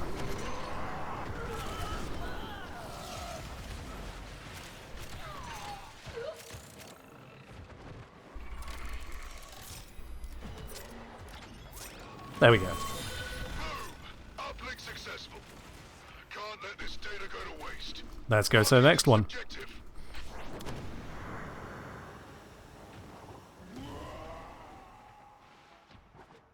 Unable to summon your on-call crew? Well, you can't summon them here, just in general.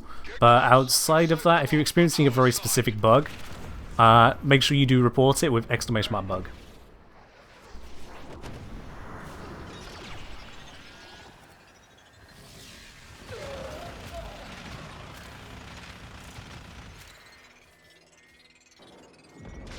Supplies captured. Battlekin to be much relieved. Ah, incoming Ember Prime. Let a prime warframe. Okay, but I do need to really focus on these cases. Oh wait, it's time. Never mind. Bye, Ember. Have a good one. We'll fight you in a second.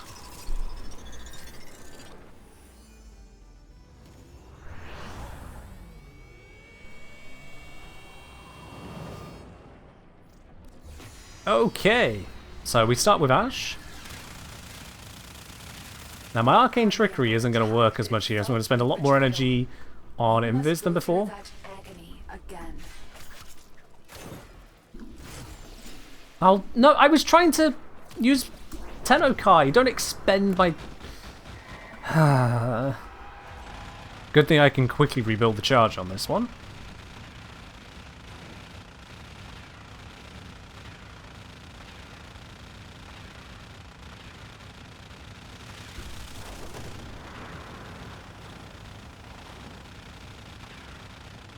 This feels wrong.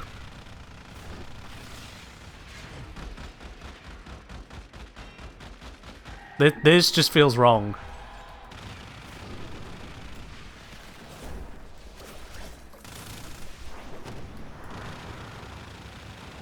I don't think I can even use that ability on him. Nope. No effect.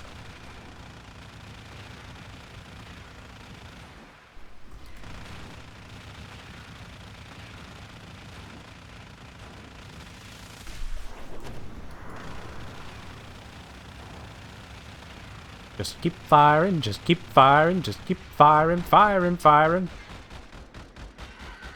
Yeah, I was really expecting this to be a lot quicker on account of, you know, the assassination ability assassinating them. Clearly that is not the case.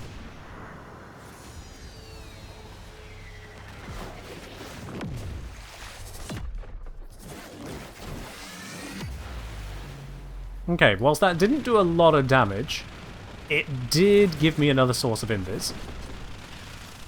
Never mind, it's already run out. Yep.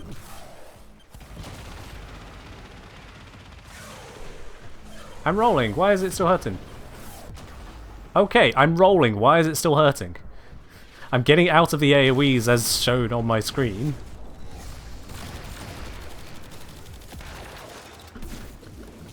Yep. Ain't no coming back from that one.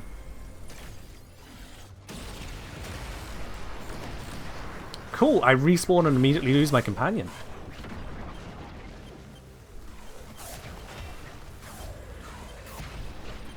Who is wishing for invis to affect me? Yeah, I hate you now. Let's see if I can get these heavy attacks to do anything. Nope, I'm gonna die.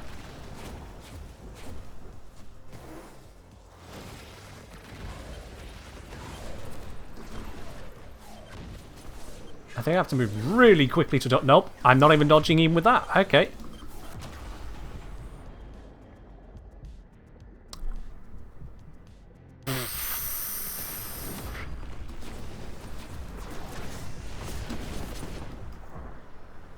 Well.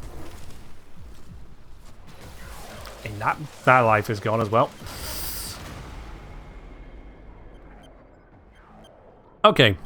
So I'm going to have to do Vazarin things as much as possible.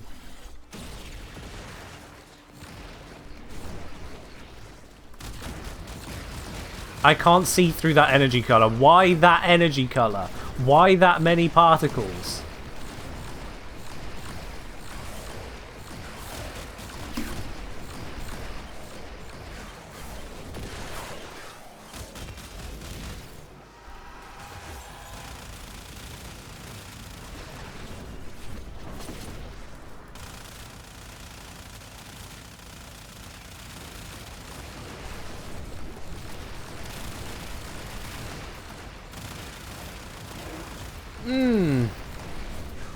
Ash Prime returns to seek revenge. Can Ash kindly not for a moment? Oh. I couldn't... Ah! Alright. I'm close to just aborting the mission, acknowledging that this is not going to work.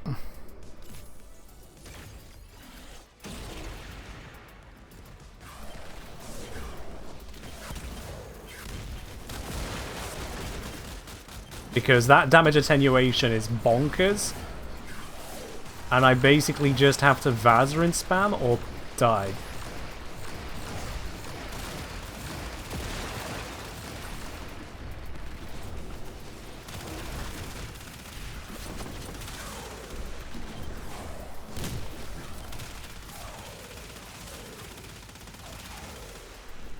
Why are they so tanky?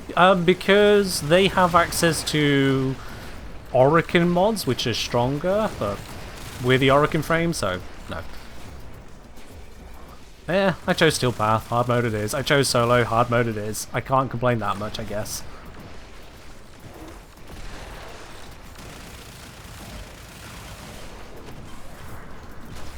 Nope, I tried to dodge. Dodging doesn't work. I don't know what does work, but it's not dodging.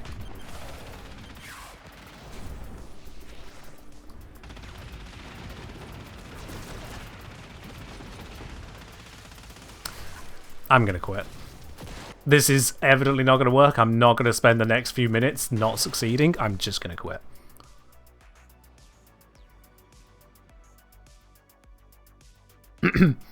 Something was not working there, but there was nothing to continue there. Bearing in mind, I'd gone in with Vazarin because I was stepping through the focus schools. Vazarin doesn't really give you much that helps there. It gave max health and max energy. Yeah, neither of those did anything for me there. I think it was max health, max energy.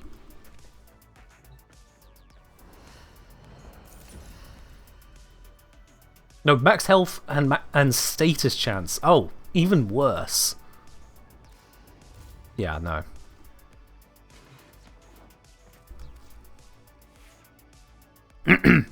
Okay.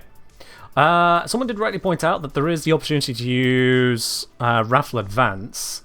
Did I use that on this? Yes, I did. So, out of curiosity, let's try that. I feel like Shadow Clones should be far stronger than they were here. But yeah. Keeping Invincible was helpful there? Oh, sure. Killing is more helpful, where, you know, the fight doesn't have to go on for 20 years. But yeah. I'll say, may I suggest swapping the secondary? Do you really think that would have made that much of a difference? Let's be real. And let's also be real, should later be the only answer to the point that Burston can't even be the answer?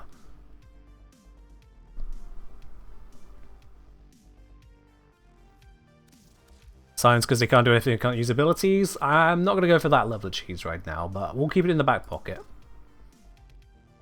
We'll keep it in the back pocket. So what is the difference between these? Yeah, this one is much more status focused. That's not going to matter against status resistant targets, so let's just go with the damage focus and hope. I'm going to be honest, what I've found good so far is different to whatever the hell that fight was. Because I want every single one of you who has given me an answer as to how your idea is better to first of all explain why the Burston did nearly nothing there. I suppose, though, actually, no, the Burston did nearly nothing because Deadhead, right? Do I have Deadhead on it? Oh, I do. Okay, there we are, that's why. That's why it did nearly nothing, because I had an arcane that requires kills, and there's no kills in that arena. Okay, that's my bad. It still has Serration on there to account for exactly those kinds of scenarios, so it's still got something. Honestly, it shouldn't have been that bad. Did Crescendo even work with Ashes 4? Ashes 4 just wasn't doing shit against them. Even on the ones that were during the objectives, it just didn't do shit. I feel this pain. Yep, Stealth Patcher, I'm glad you're seeing it. I'm glad you're seeing it.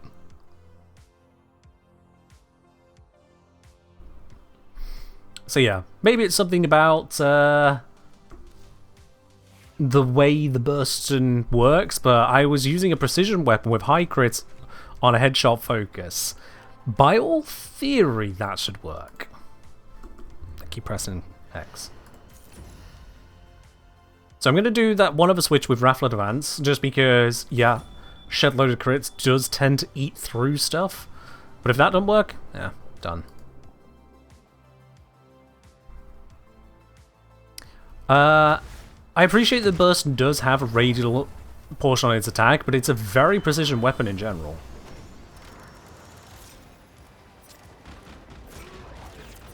I am taking damage from a big stinky cloud. Okay. Right. I'm just going to pop an energy pad just so I have my energy.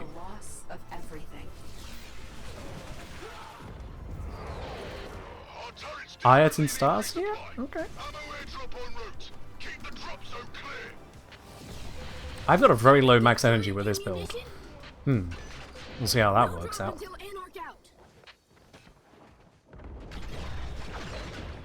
I didn't select that.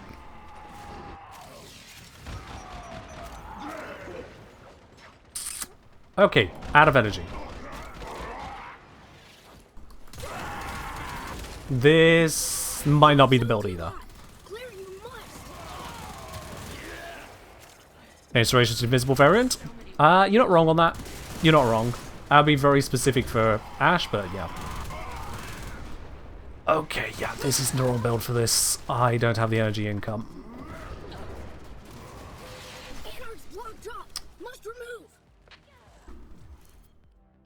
I'm gonna guess this build has been messed with. What did I do to it?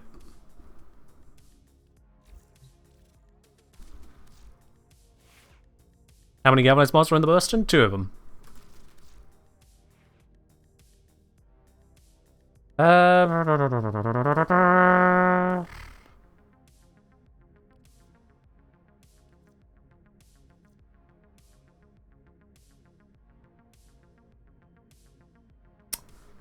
Yeah, this is completely lacking in energy income. This was relying on something.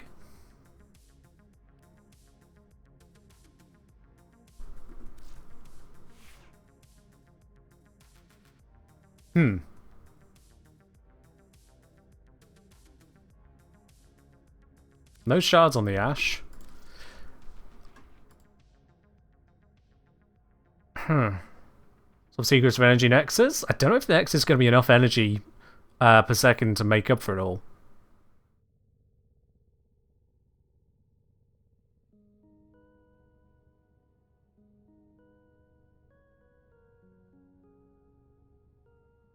Yeah, it probably did just rely on kill volume in the survival missions.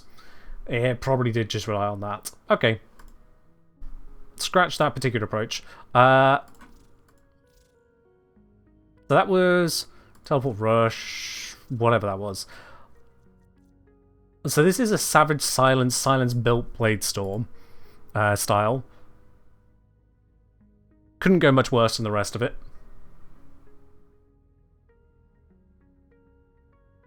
Let's see, this one has low efficiency. Comes with preparation, so it should have plenty of energy to get started with. But I am concerned about its, again, long-term energy management.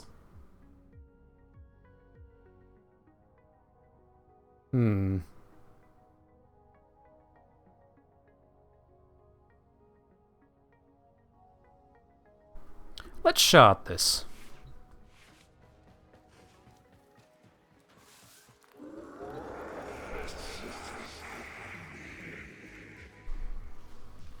From LU's description of the video, prime continuity, stretch, rolling guard, precision test by transit fortitude, August secrets, fleeting expertise, and half an hour minded. That sounds like an efficiency-based build.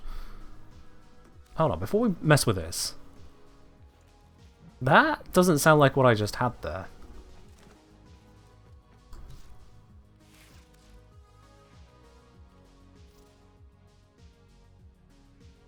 Petra, you're not actually that funny. Please stop.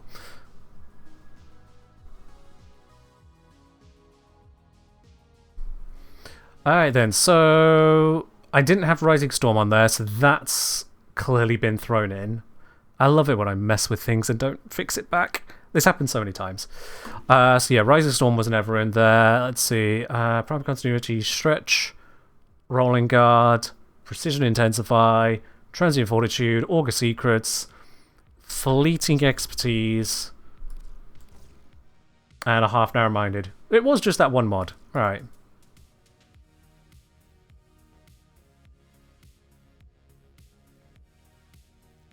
So that would explain the very low energy capacity. So this now makes it where a Bladestorm Mark is only 4.8 energy, Smokescreen is only 14, Raffle is only 10. Much more manageable, but it still leaves a gap. So, yeah.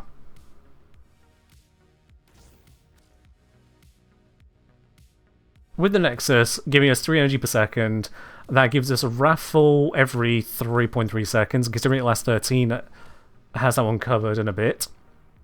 This should also be covered by Trickery, so that kind of works out. We get one of those. It's only 2.4 whilst invisible, so we get one of those every second. So that should balance out the heats there.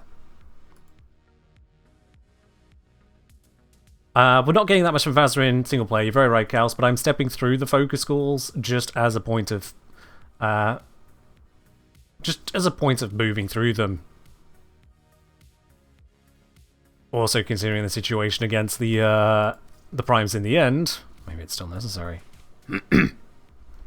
Lose the energy to shields from Augur. That I do, you're very right, but I still have Rolling Guard, I still have Vazarin. So it'll just have to work out. And if it doesn't work out, then it doesn't work out, and I give up on it entirely. To be honest, this is the last chance I really see for Ash working out this way. Let's make sure we're set on this, so... yeah, we'll go with the Gas Ash. Give it a try. If it all fails after this, it all fails. And I'll just move on.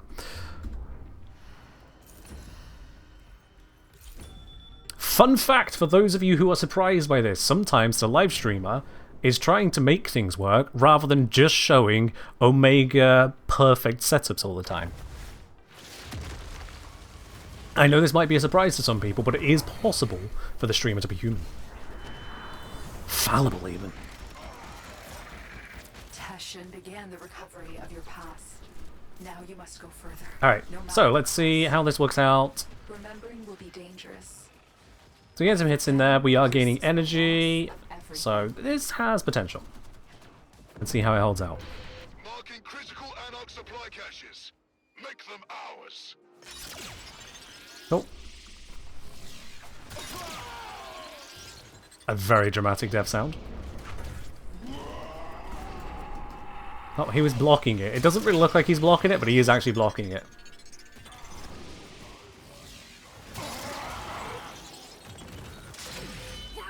The Tenno captures a cache.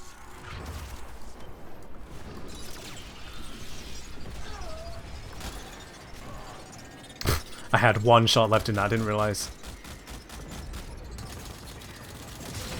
Supplies captured. There we go. Much relieved.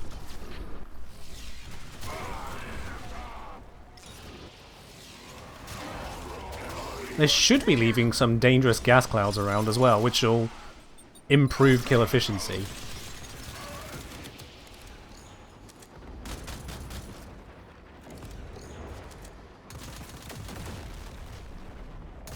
How are guys that aren't on top of me in range to stop the capture of this?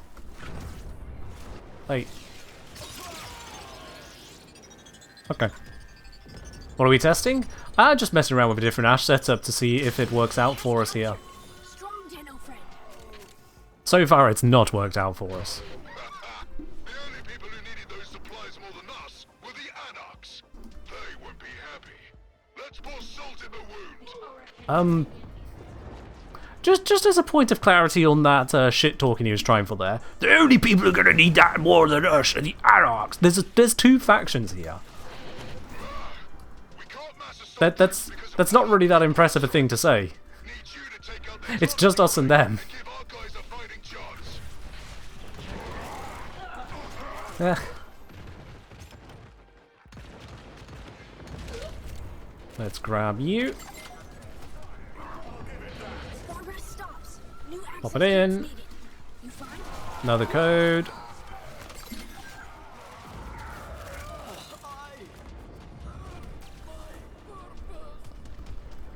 So relied on the flat stage chance from proton snap for most of the build. Ah, Complete. Anarch targeting Well. impossible now. Use authorization. I don't think we have that ready to go, do we? Hold on. Is it any one of these buffs? Have I activated it or do I not have it? I may have just broken the build entirely. Oh well.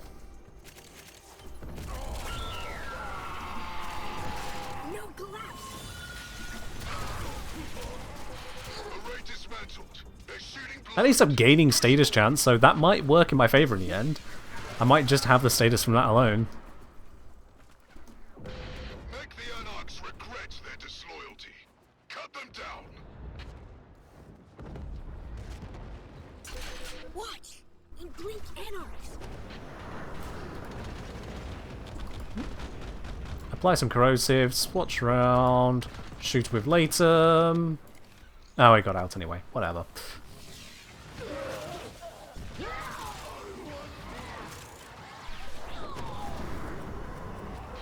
Your Warframes cut down my comrades like cattle. See how it Yep.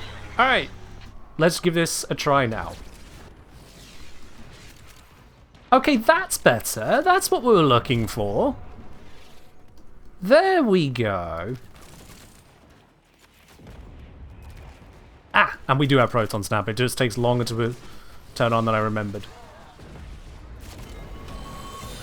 Every time you grind those bastards into the mud, and I feel a little twinge of pity. I remember what they did to my brothers. Ah, yes, the brothers.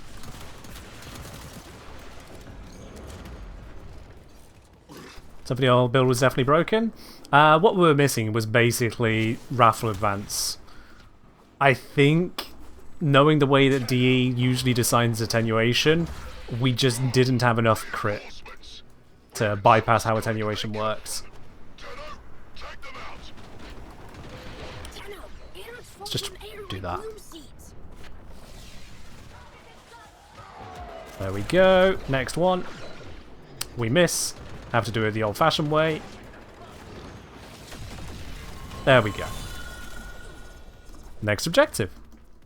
Am I at 12 times? I'm gonna guess that I am, because every time I kill stuff now, 500,000 damage, but no pop-up about combo. So yeah, we just have to assume I'm at 12 times now. You thought it reworked attenuation? They made attenuation consistent by giving, I think it was Archon attenuation to everything. That's not strictly a rework. It's a major change as to how attenuation is handled across the game. It was a major benefit for a lot of places, and further changes were made beyond that, yes. But the broad facts is that to get more damage out, multi-shot fire rate crits is a very powerful combo. Basically, your builds are allowed to work, but there are specific builds which work more. Because.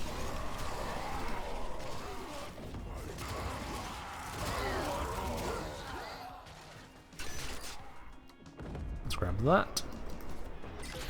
Free fire.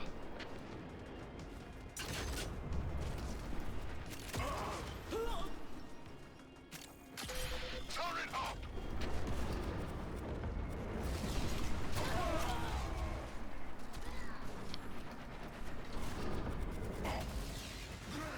Okay.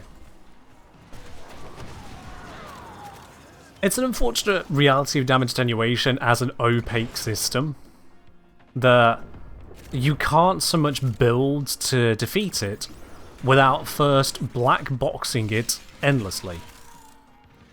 Only once you have repeatedly tried to beat it and failed and seen what works and what doesn't, do you then get an idea as to what the actual mechanic is. And then once you can see behind the veil as to what mechanic is being hidden from you, then you can actually take it on. Because they don't want to tell you how to beat it. They want to leave that mystery, they want to leave the buildcraft, but the very design of attenuation means that there is a specific set of answers which are better than the others. To draw them out.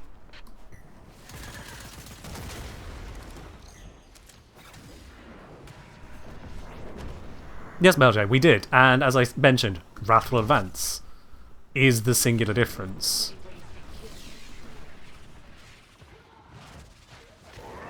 The rest of it is practically irrelevant. They're out. It certainly wasn't Energy Nexus changing the damage. Those Warframes are all that make you special.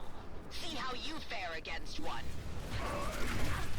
So yeah, Commodore Caliban. There it is. Okay. That was weird. It's tough, And we'll take out the Ash in just the same way as well. but it was necessary. Bam.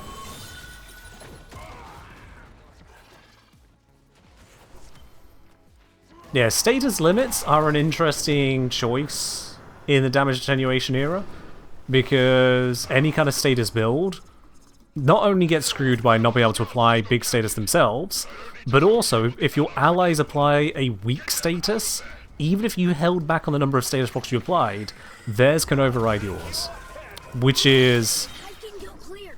Tenno is certainly a bit of a downside.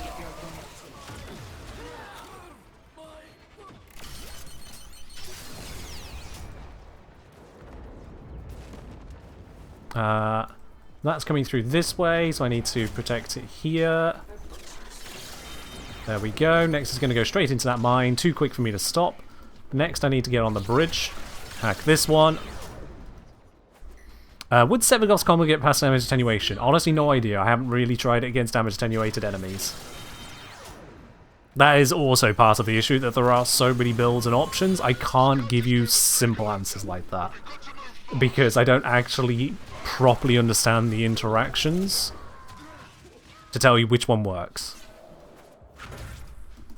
Other people are saying Sevigov's one does work, so there you go. Some people are suggesting it works. Give it a try is the only real answer I can give you. Anarch-type beam transmitter If it works, yay. If it doesn't, powered. who? We'll send their secrets right back to HQ.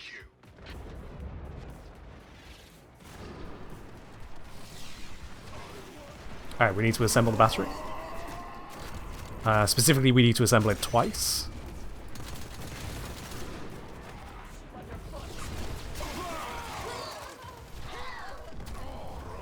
Oh. There we go, battery assembly. battery One. assembled. Transmitter hungry for power. And then, oh, looks like we've already got the bits for two.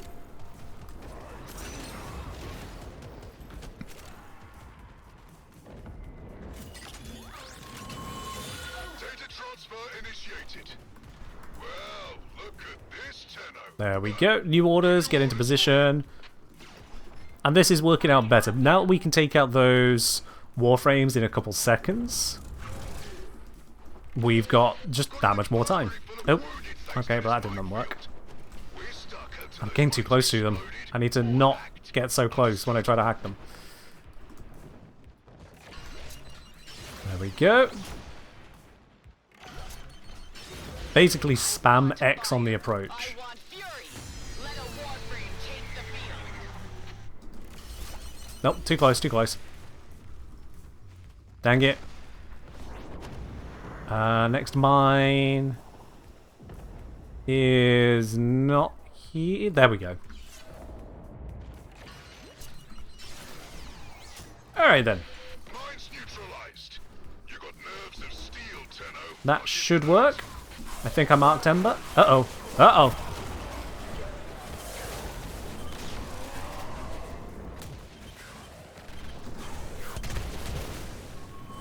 There we go. And Vazrin saved the day! What does hacking the mines do? It gives you 20% progress. Do the mines have a fixed spawn location? I've not played it enough to know, no. Not played it enough.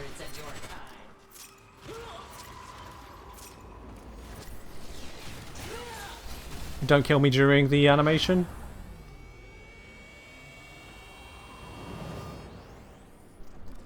There we go. Alright then. Invis, teleport, and hit her with a 4. You've reached the nightmares below the surface. You must remember. I said hit her with a 4. Come on. Fight, commandeer, I suppose I can just do it multiple times, can't I? Recloak. Stab him again. And we got the gas clouds adding to the damage. Okay, very briefly. Proton snap acquired. That is definitely adding to the damage. See, this is a lot faster. It is just Raffle Advance Go Burr. Oh my. Yeah, slap through.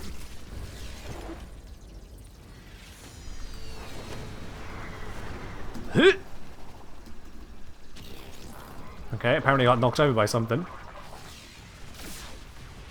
What's that? My pistol! How dare you take my pistol! There we are. Recloak. And deleted.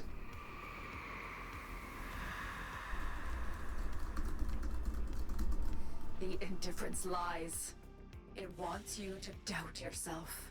There we go. You have triumphed today. So yeah, it was just the attachment to the Raffle Advance that made the difference there.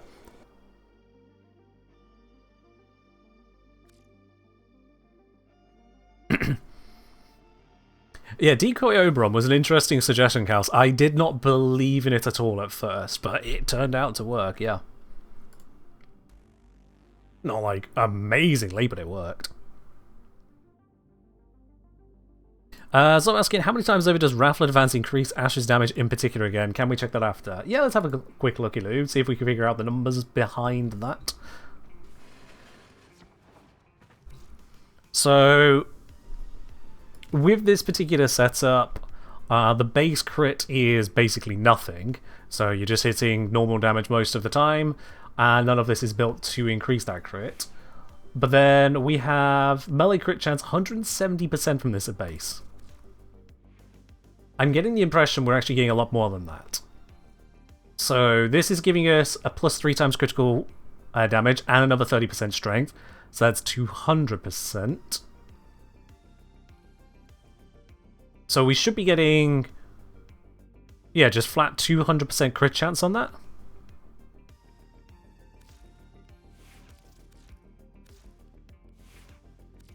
And then this was running, that setup there, so 200% crit chance.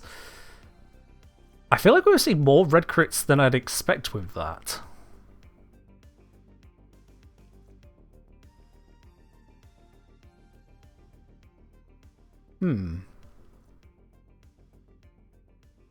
But in any case, 200 odd % with a 5.4 times multiplier. You're looking at, what's that, 10.8 most of the time? Yeah. This is running Blood Rush? Yeah. Why Crescendo? Because it gives you a shitload of combo, and so you get a load of extra damage from it, because of the way that combo works now.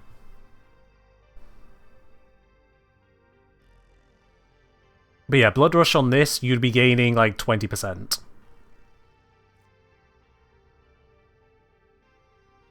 You always red crit? Okay, Sven, what % crit chance is needed for a guaranteed red crit?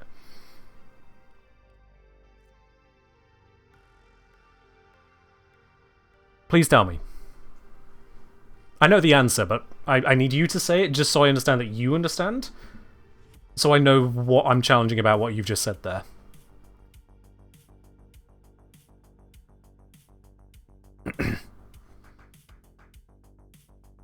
Doesn't Ash build combo really quickly? He then loses it really quickly as well. Yeah.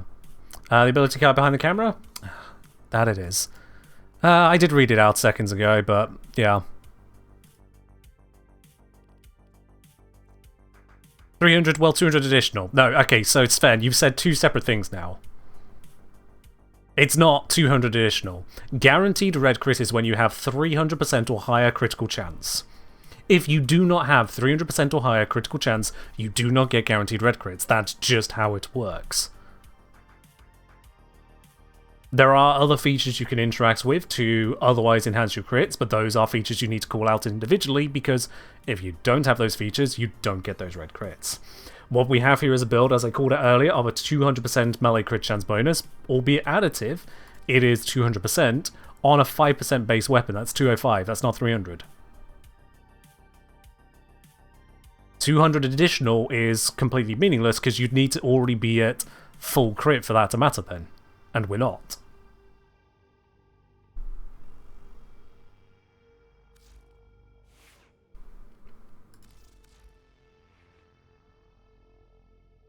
But yeah, all told, that was getting enough of the work done there that I could be satisfied on the approach.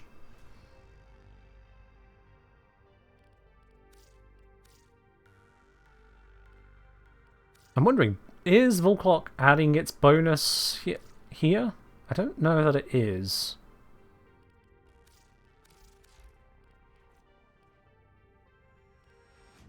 No, we should be seeing more than that. Is Proton Snap crit and status? Ah, that might have been it. Hold on, that's on... There it is. Hold for Toxin and status. Yeah. That'll be a no then.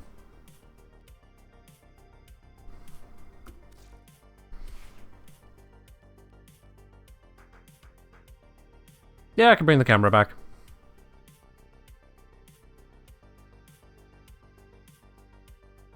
It's kind of hard to keep track of all the moving parts when I'm also trying to run the mission and answer questions, including some questions. Whilst also trying to understand what the hell is even going on with damage attenuation, let's be real. Surprised the Ash doesn't have purple shards? I don't usually just throw shards at everything all the time, but yeah. Browser and Terran bonus? Comjin, I'm going to go let you look at that one. Alright, what shards do I have available? I do have some purples available. So I could get, let's see, melee crit damage when energy is over 500. It's not. So I'd only get the 25%. At that point I might as well use those. And that would give me more. Not entirely sure how much more, but it would give me more. Honestly, I may even be better off going for the strength shards. Just to get the higher tier crit instead. Yeah, to be honest, let's just throw strength shards on for the crit. Because it also empowers the damage outright as well. That's not it.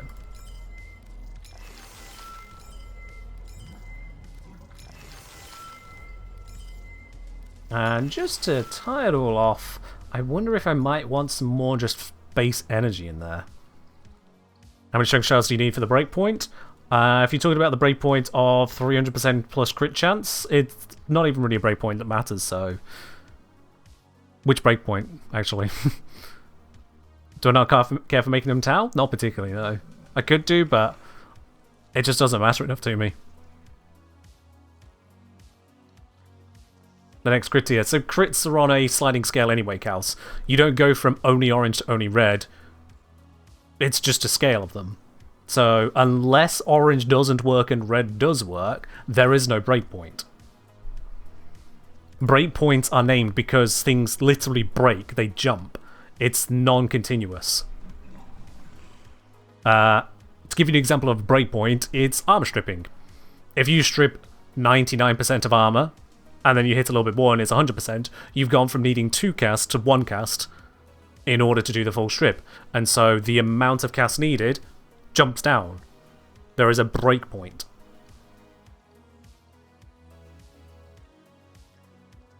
Consistency point? I mean, at that point you're more just talking about threshold. What's the threshold for 300% crit chance? Consistent red crits, or rather, guaranteed red crits, would be your threshold. Yeah. It's a threshold that doesn't really matter. Don't worry about it, Kaus. I mean, get it right next time, but I don't mean that in a harsh way. I mean that in a, just remember it, because you're not the only one. I get so many comments whenever I talk about breakpoints in videos. I get so many comments of people asking about this and that other breakpoint, because people take the word breakpoint, don't understand it, and then go, okay, so this means point at which things get good. Okay, so what's the breakpoint for crit chance? Because the question they're actually asking is, what's the point at which crits get good? It doesn't work like that. There is a singular crit breakpoint, which is 100%, whereupon you no longer don't crit. And so that changes the curve of damage. Outside of that, it's just crits.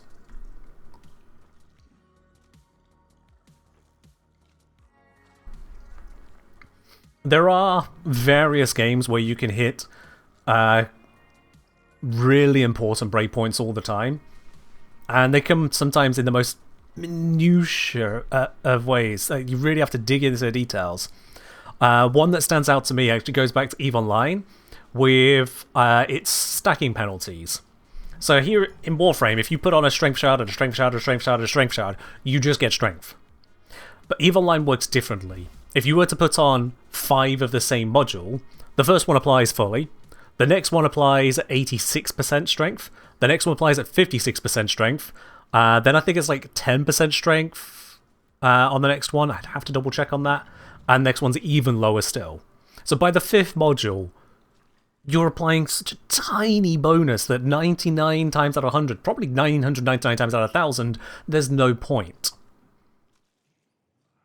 But back quite some time ago, super carrier ratting was a thing, using really, really expensive ships to clear some basic mission sites. Just call it like that. And by stacking 5 of these modules, a specific commonly used weapon system would go from 2-shotting NPCs to 1-shotting them. That is a breakpoint. That teeny tiny change in damage, that 5th module that by all logic was a bad idea, became a good idea because it literally doubled the speed at which they could kill a certain group of NPCs. And in that game it was much more relevant than it here is in Warframe, because rather than NPCs having weird wobblingly scaling hit point curves, it was just, oh look, it is a NPC. This particular named NPC has 12,000 hit points. So if I hit 12,000 damage, boop, it dies. That's a breakpoint. That is perhaps one of the most impressive breakpoints in terms of insanity on the surface level to actual application. And that's where they really matter. Even in something like armor stripping these days doesn't really matter in terms of breakpoints. It's more of an endpoint, I suppose, for just to coin a different term to it. An endpoint where once you hit full armor strip, the bonus you're getting now is 0. The breakpoint isn't in your favor. The breakpoint is, dude, stop. You've done it. Petra asking, could DOT statuses be a good comparison for this? In what way, Petra? In what way could they be a good comparison for breakpoints?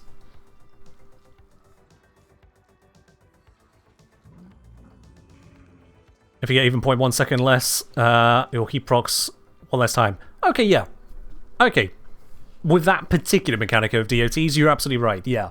So, on what Petra is saying there, to reduce your status duration by a fraction of a second, you lose your last damage tick if you're using heat, toxin, or slash.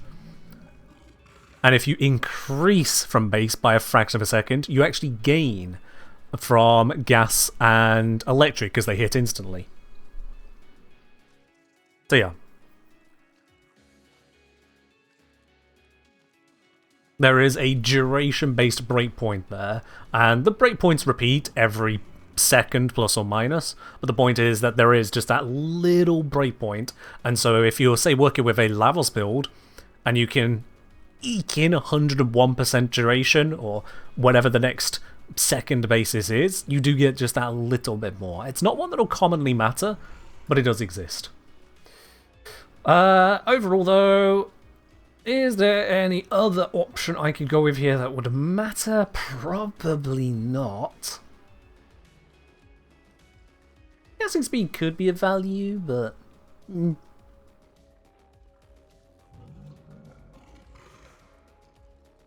I think what I'm going to do here is throw out a single Tau Forge because that'll hurt some people. Why not be a little bit cursed with it? It works. It might even be mathematically superior. I'm not going to do the math on that because damage attenuation takes any attempt at doing math and shits on it. Damage attenuation is something to be solved empirically and practically, not to be solved mathematically.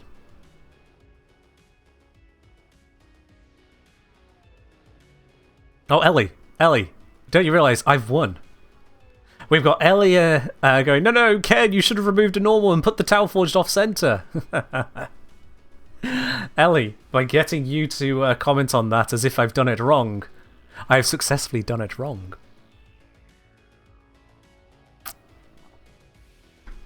This time I managed to get you with it.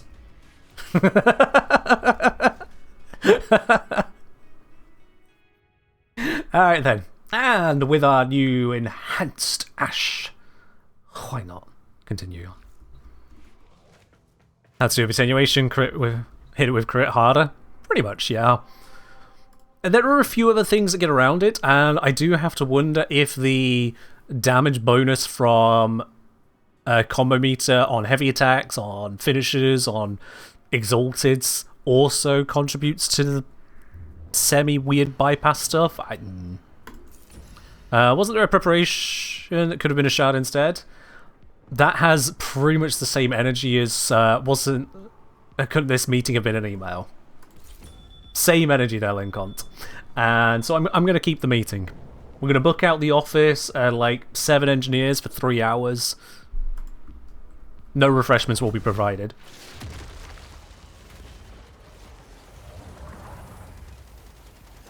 That guy was waiting for me to stand up. How polite. Your memories were erased out of mercy. Okay, he gets to live. I missed him like 5 times there. Draw out the commandeered Prime Warframe. Wow, we're just really going straight into it. Okay. How even Warframes were turned against you. Ops has identified one of Galastra's commandeered primes. Draw them out and neutralize them. Here it comes. Bring him out. Put them in the ground. Bring out your dead. Your Warframe Even if they don't know it yet. comrades like cattle. See how it feels. Stuck.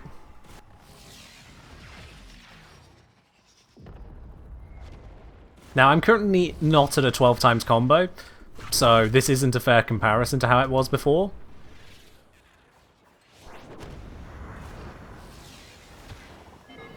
There we go. It's done.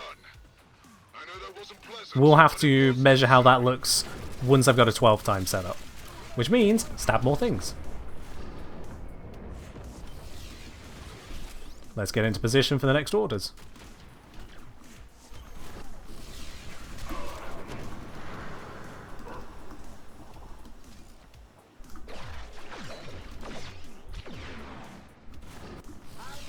Hit some more of those on the way through. Keep on building up crescendo. Now is the time. Punish the Anarchs and take out as many as you can. Alright, we travelled from one area to another area just to stab more Anarchs.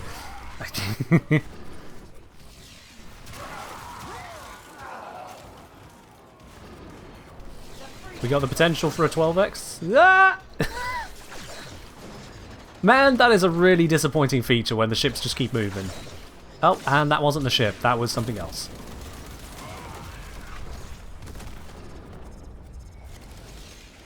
Awarded for destroying 30 airborne units from the ground. I was stood on top of it.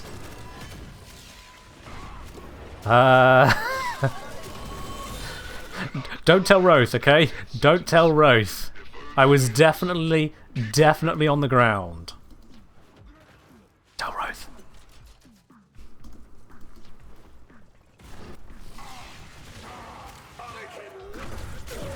Oh, didn't mean to use that heavy attack, but it hit.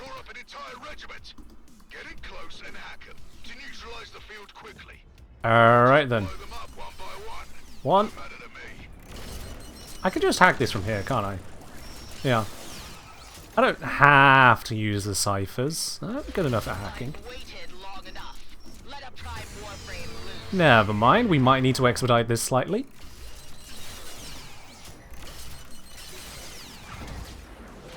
Mine's neutralized. You got Alright, vault. 2, 3, 4, 5. That worked. I don't know if it's really that much faster than what we had before, but it still worked.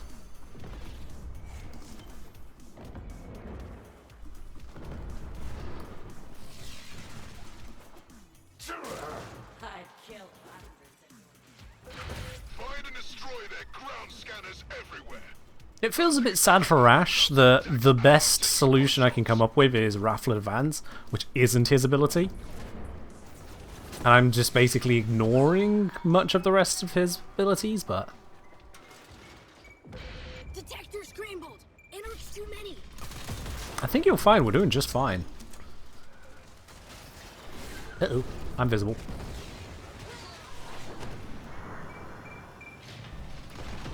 Got him. Well done. Those nosy bastards are about to get a nasty surprise. Move. And move we shall. Hey, glad you approve of it, Laxarios. It works out. It still feels a bit rough to me, but it works out. No relief for the enemy. Target repair pads, Tenno. Alright, yeah, this repair pad is too close to it, so let's take that one out and then just focus on destroying thing itself. So we got thing there, thing there, the others are not yet deployed, thing there, and that one came back out again. Alright. You cut off supply lines. Anarchs are hurting now. Seize this opportunity and push forward.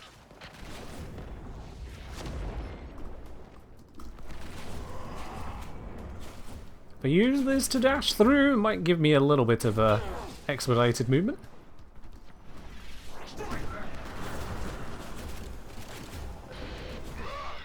We can't mass assault troops because of Anarch pinpoint strikes.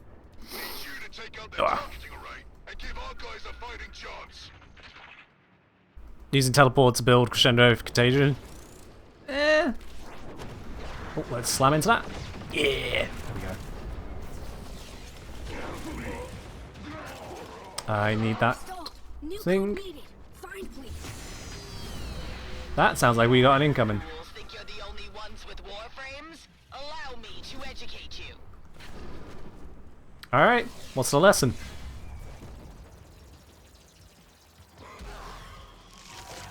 Damn, he has a lot of damage resistance whilst casting that ability. If you feel like Caliban is too tanky at times, that might be part of the explanation. I didn't even see anything that suggested he was resistant to damage during that. There you are. The slash procs really were doing nothing until he stopped holding his hand up. Goodbye, Anarch targeting array.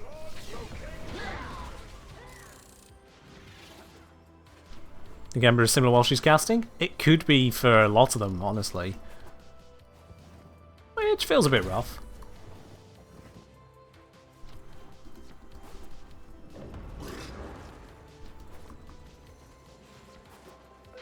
Anarchs have captured a sentient scout. Get it Alright, out of there before let's they free the scout. Hive can go clear. Tenno is friend. This is coming down here. Hack the mine so it's not a problem. We pop down here.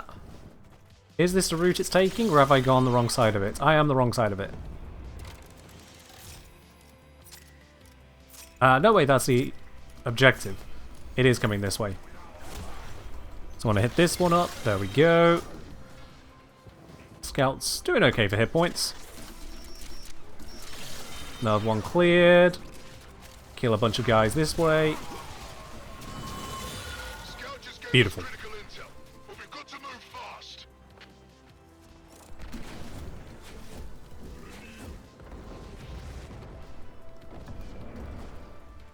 I'll be honest, those little navigational star grapple things, they're okay on this particular room. in a lot of places, I do find them to be a bit too awkward for me. I think it's a skill issue, but yeah. If the scout dies, you lose out on the order. If the scout goes down, you just have to revive it. Destined for core override. And I think you just don't make progress until you do. Find them and break them out. Ah, there's my target. Stabby, stabby, stabby. Oh, crits weren't active. Much better, stabby, stabby. Always gotta have the crits. There you are. Yeah, the void damage buff is nice. That one in the center, easier to maneuver with. Did that guy not die? There we go. Fast move. Go. Must have had the crits where I thought they were. Look at that, 8 orders executed. We've still got 3 minutes left on the timer. We've had some fast objectives, I guess. So this next one is going to be horrible.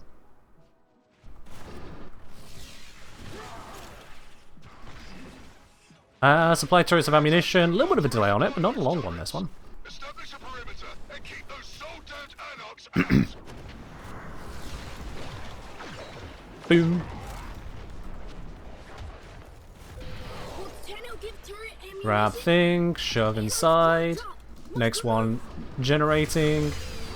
And we got a prime. Hello there. What happened to its operator can happen to you too.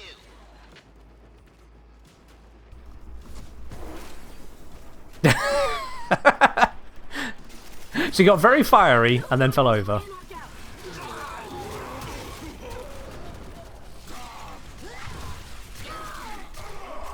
Come on. Gib. Gib. Turret hungry. Need reload. There we go. Blow that up. Kill everything nearby. Down too hot. Clear you more. Do I like or dislike if it's a timer instead of a set number of objectives? Oh, for the whole Perita. Honestly, the fact that our ability to do it faster gives us more rewards is nice. I understand that it means that we do less of the final objective, but yeah, it's just a nice shake-up of it. Better than having a lot of forced waiting just in general, as which is usually the way to control how many rewards we get. Is under our control. Get it powered. Alright, scavenge battery components. That's basically just kill for a bit. How do I come up with the rhymes at the end of videos? By thinking about the topic I've just talked about and some words that rhyme. Honestly, it's nothing more complicated than that.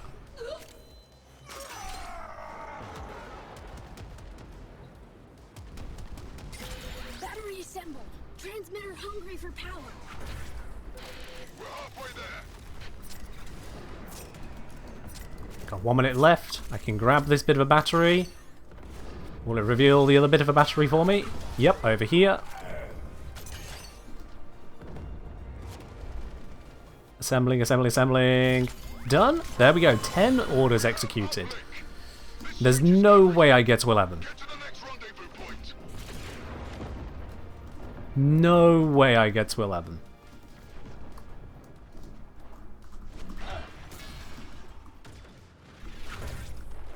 It's a race. Hold the line. Yeah, no. I can't do this one in 20 seconds. Free fire. I'm gonna act like I can, but no. Gun active.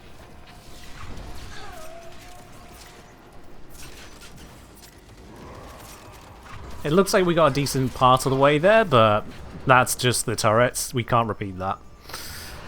It will. Alright, time to take on these primes. Just gonna... Oh.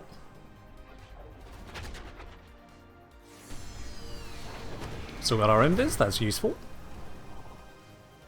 The Anarchs were cruel, turning loyal friends into maddened enemies. Lay their tormented ghosts to rest. There we go. That extended slash block coming in quite nicely there. You know what? If I do the thing with the grabby, That should make this faster. There we are, Proton Snap acquired.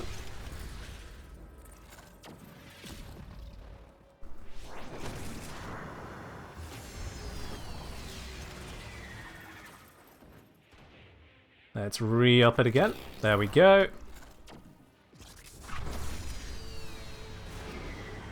And that should be all of them targeted.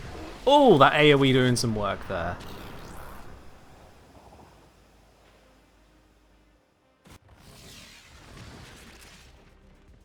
Who are you? Oh, it was an invisible Ash.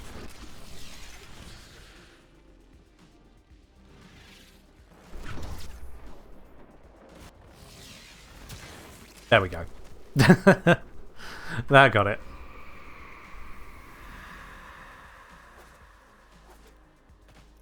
Well done, Tenno. I got it. Alright then, cool.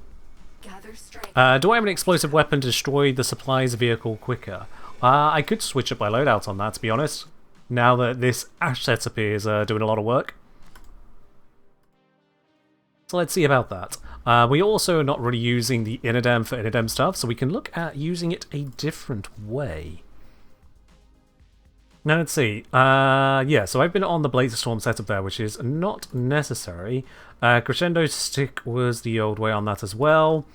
But if we go for Heavy, but instead of using Melee Duplicate, if we use Melee Crescendo, that should stack up off of the Ash finishers to give this one a permanent 12 times, right? I mean, theoretically that should work. Galvanized Reflex in such an approach wouldn't be necessary. No, it wouldn't be. So, let's think about this. Is there anything heavy attack base that I don't want to care about? What was the Crescendo Stick build? Stat Stick. Hence the stick on the name. But as stat sticks are no longer a thing, it basically doesn't matter.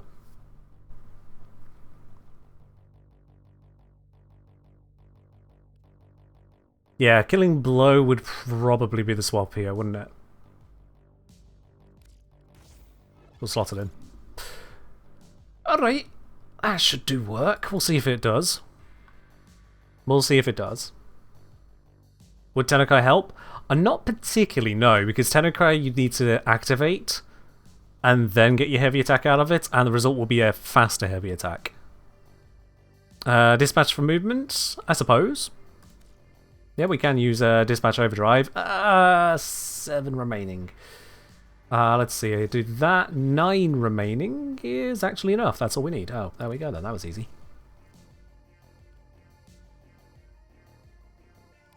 I can find another one, actually. Well, there we go. Alright. So we can see if that works out. Keep Latent for latent reasons, and then we can swap out Burston for... Ooh, I mean, I wonder which explosive weapon it's going to be.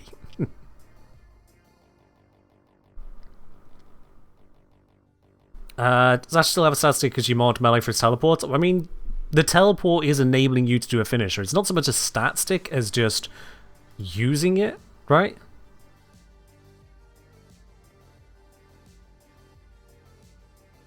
No. Teleport's target perform a finisher. I don't think that even works on the Warframe, so that's unfortunate. Yeah, we can give it a roll with this. Give it a try. Definitely not going for just as much power as possible, it seems. I mean, I don't strictly need the Inadem when it comes to heavy attack, but I've got it set up, so why not? Yeah, Happy Hour, you're very right, yeah. If Ash Teleport is using his melee as a stat stick, then Raffle Advance is using its melee as a stat stick. It's not really that way around, is it? I've pressed the wrong button again. Alright. Let's switch this over to Nairu. Gives us impact damage and armor. Actually, would this benefit Ash's melees? Like the, but they're only 5% base, so it wouldn't be useful anyway. The melee damage would be nice, but yeah. Ability Strength, however... Ability strength. Okay.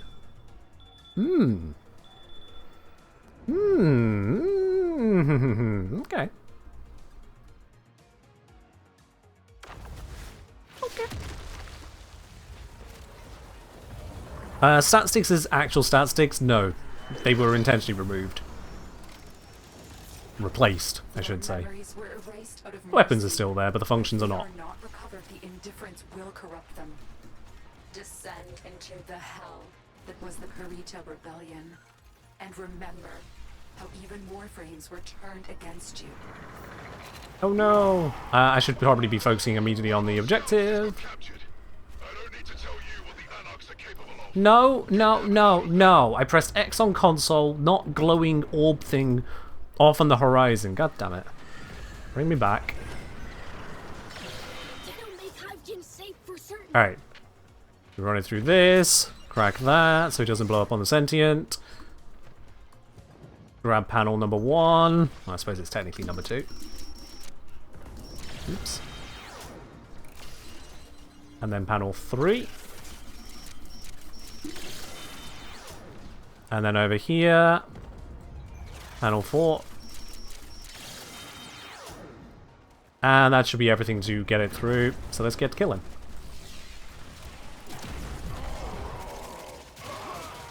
Go and go burr. Thanks to Soul, you got that scout back safe.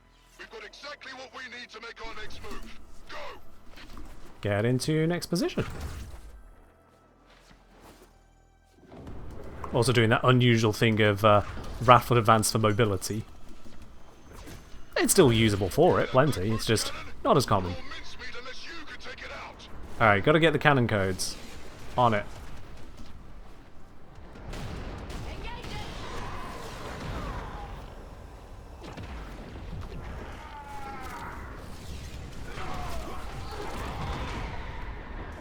Codes?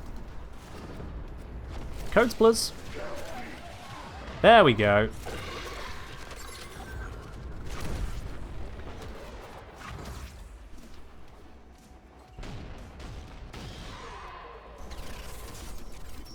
Do the quick little hackerino. Oops. Detonate the munitions. Bad for Anarch, good for we.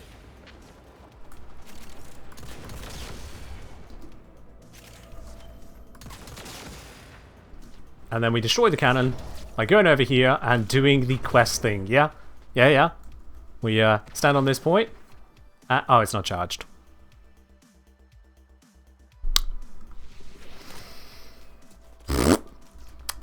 We needed 2 orders executed to have it charged. We only have 1.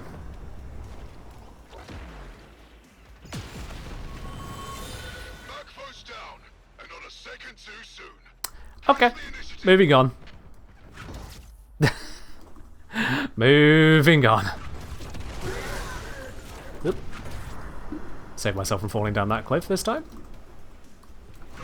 Got a squad of Blacks destined for core override. We can't afford that. Find them and break them out. Yep, let's break them out. Those Warframes. Oh, and we got Warframes incoming. Love it. See how you fare against one. And Protea's already dead. Get on those Blacks. We need them. Hivekin, fast move. Go. Was that the strength bonus? Because it might have been the strength bonus. I've only done 2 objectives so far. That doesn't feel right.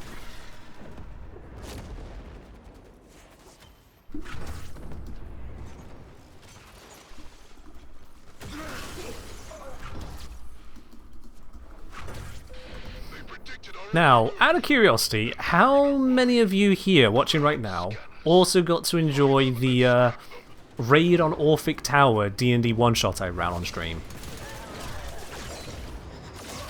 How many of y'all were here for that? Oh, this way, this way.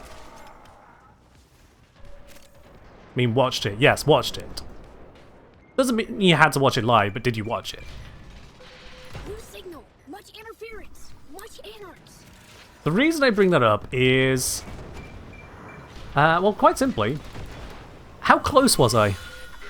From the way that I described Raid on Orphic Tower and the battlefields that the the Separatists as we knew them at the time. The battlefields they had to deal with crossing Tau. How close did I get it? To say what little information we had at the time. The Badlands, the rocky landscapes variations, the tunnels that we passed through. Anarchs drain energy. Death near. Help him now. The nature of some of the flora.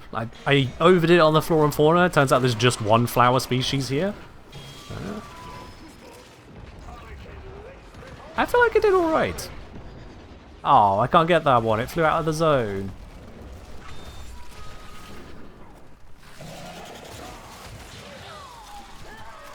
So the D team was watching the sweaty bullets. Oh dear. Take seed core to Ken. Yeah, I didn't have magical gas on my list of ways to nerf the Warframes, but you know, that could have worked. Energy is life. I could have gone the magical gas route, I suppose.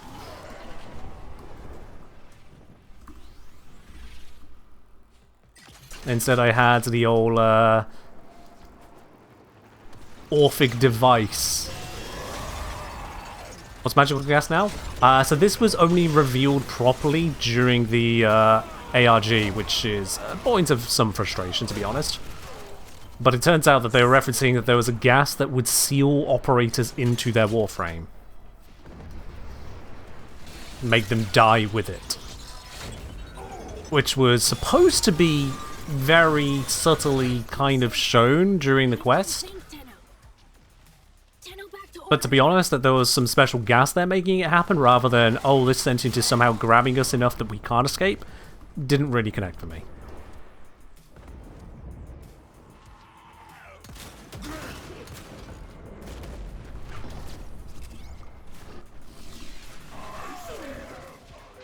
Ops has identified one of Galastra's commandeered primes. Draw them out and neutralize them. Alright, we're going to draw out a prime, and we're on the stage where a prime should appear, so that's cool. Oh, sod you. I feel like I missed those ships more than I hit them. They're out. Put them out of their misery. Sorry, Elium. Streams can't wait. What's up? Want fire. I want fury. Let a Warframe take the field. Hey! That one got one shot! Nice! What is my strength at the moment? 539%?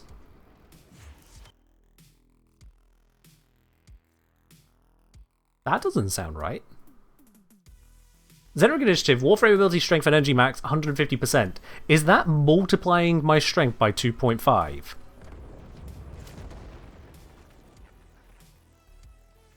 You face a free dax. Oh! That's stronger than I thought.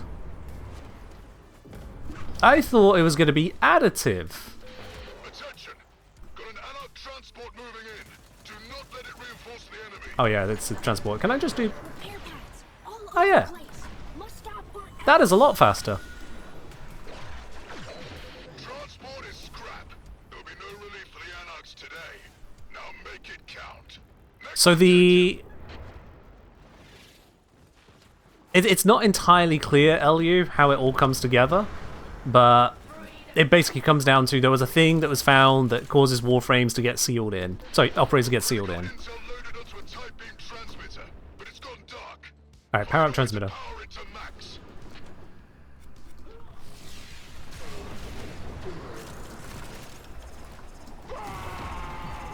But yeah, this strength bonus is absolutely stonks when used with Raffle Advance.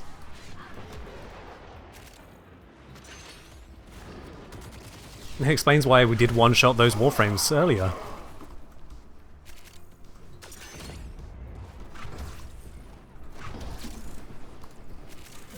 battery assembled. Transmitter hungry for There we power. go, one done. Grab the parts for 2. There it is.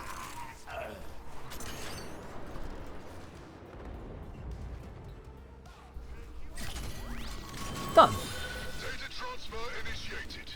Over to next location. Look at this, Tenno. Got new orders for you. Okay, that was a big jump.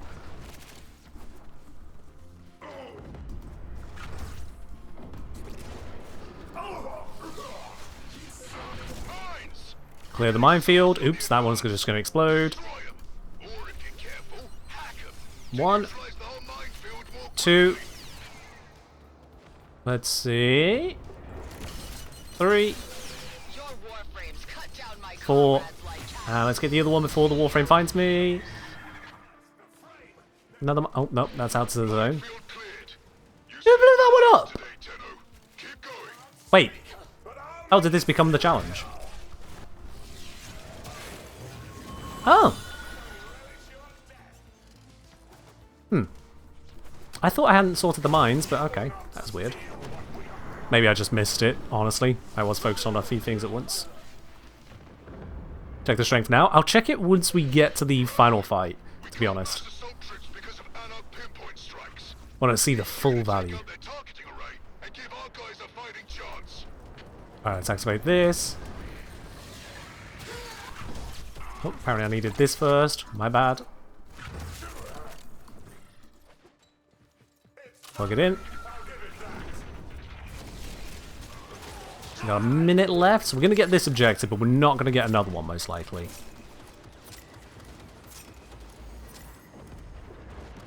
I'll camp here to get this as soon as I can. Node control interrupted. Must find What? new anarch I'm on it. node. I'm on it. Let me...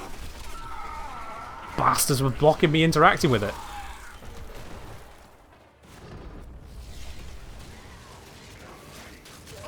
Pretty shiny damage numbers coming up now. Node scrambled. Guns quiet. Make scrap now? Find new codes. Node smashed. Okay, 23 seconds. There's no way Scrapped. I pull this off. Already on the move. Your work's not done though. Get in position. No way. Oh, it's the shuttle. Okay, whatever. Understood, game. Understood. Install an uplink and keep it safe. Let's see. Strength is 710%. Okay, this should be over quick. This should be over quick.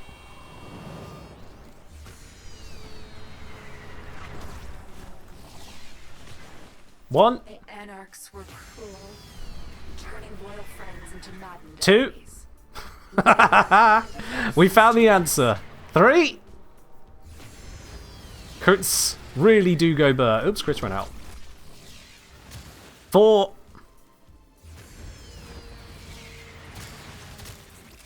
5.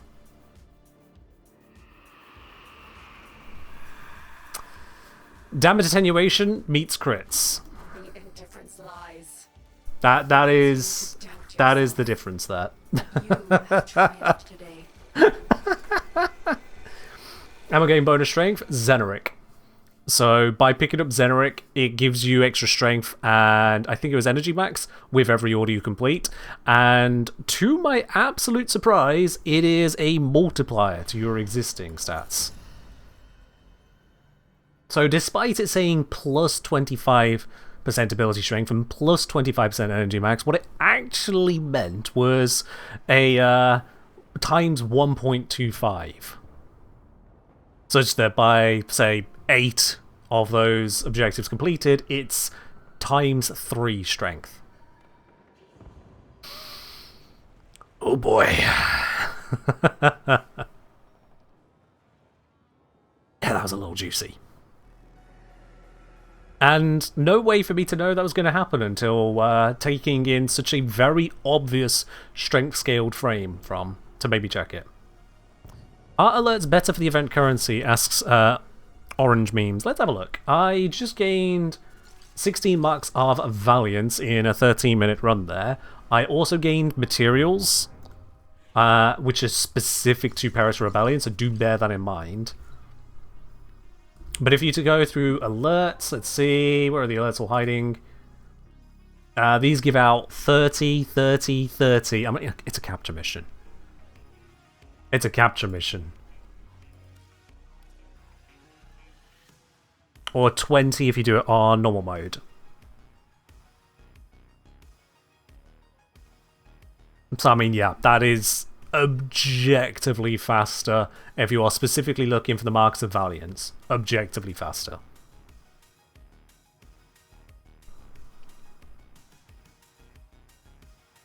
And according to Happy Hour, the alerts, especially the Defense or Inception ones, give insane ribbon slivers and credits. Interesting. So they've just got Xmas out the wazoo, I take it. Tried Xena and Caliban for Perita? You can go for it, Bite. If it works out for you, it works out, yeah.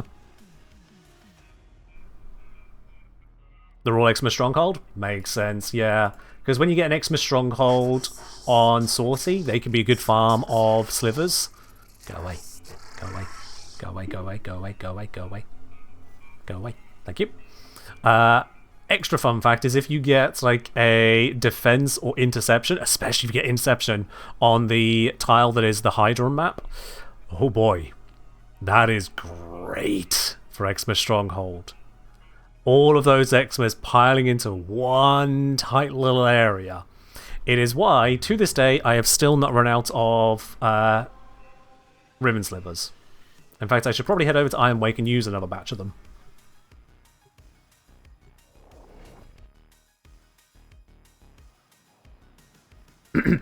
Look at this way, Orange Memes.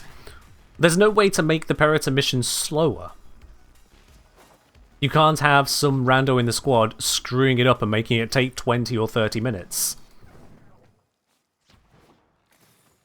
Is it possible to run out of ribbon slivers? If you don't farm them, I suppose, yeah. But at my stage, with 3,714 of them, no. No, that's just not happening, is it?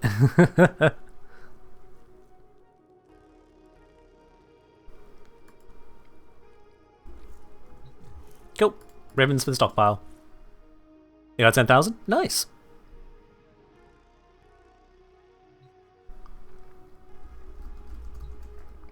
Yeah, I don't actually spend them every week because I keep forgetting that I can. Because it's just kind of out of the way. Just a little bit. I don't really look over that way all that much. So I just forget to spend them. Alright, I think we've got enough time to go for one more round of this. Now, do I go for another Vanguard and dunk on that again, or do we do the Dactylist with Ash? Let's see how that works out.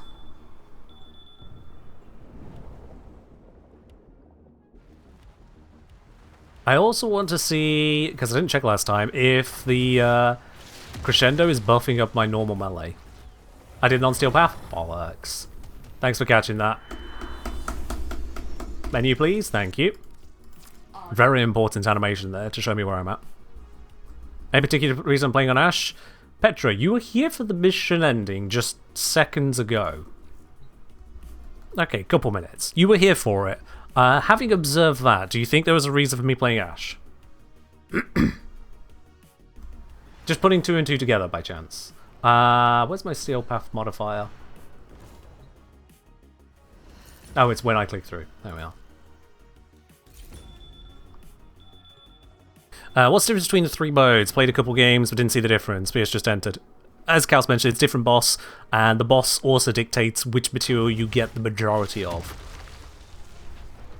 So the left-hand one is Hanhalas, middle one is Dactylist, right-hand one is the Prime Warframe squad.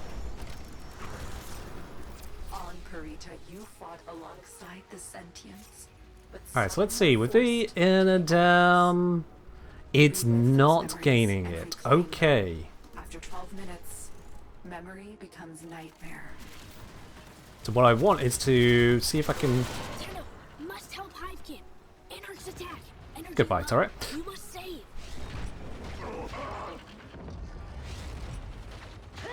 If I spend a bit of energy doing this, that'll build up a little bit on... Oops. This land was promised. On Ashia. Can't interact with that one, that's unfortunate. Let's grab this, actually do the objective. I want to see if I can build up some inner dem power, just in case the ability itself doesn't work on the final boss.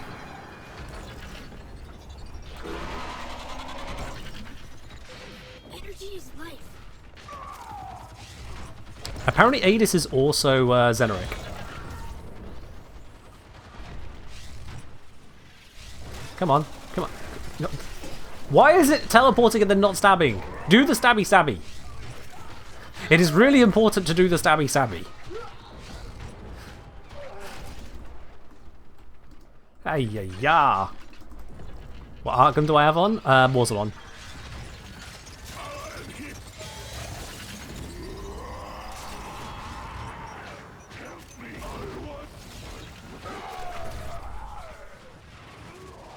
And energy core located. Let's go grab you. Pick up menu 2. There we go. Yeah, Bite does not learn their lesson. Tenno friend saves Hiveking friend. Valder has new orders.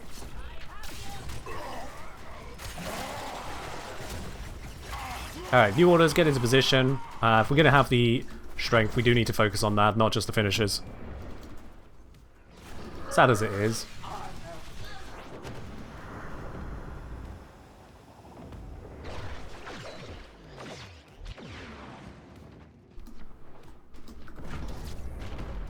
Bit further. Bit further. Here we go. Scavenge battery components. Okay. Get it powered, and we'll send their secrets right back to HQ. They should all perish. Let's grab battery components. Stabby stabby. It's building up. Assemble. Transmitter hungry for power. Ooh, shit. We're halfway there.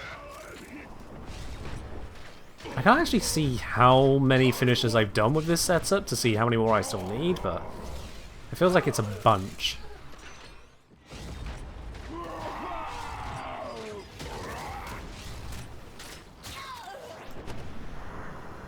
Gib, thank you. Which Warframe am I playing? This is Ash. We have uplink. This changes Slam. everything. Nice. Get to the next rendezvous point.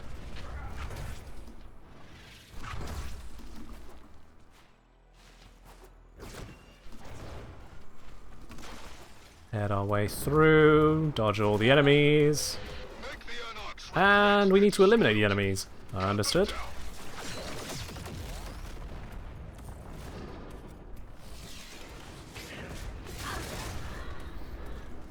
Making your own build is a difficult thing to do in this game. Like, early levels, pretty much everything works, so you don't get good feedback on what's actually working, what's valid, as it were. Deploy a Warframe. And then high levels, Crime, you definitely feel if you've not got the strength in a setup. Whereas that worked out brilliantly. Even myself, on the first couple runs of this on the stream today, they were not working. I aborted one mission on the boss fight because I just could not complete it. I was just going to run out of lives. Builds are difficult.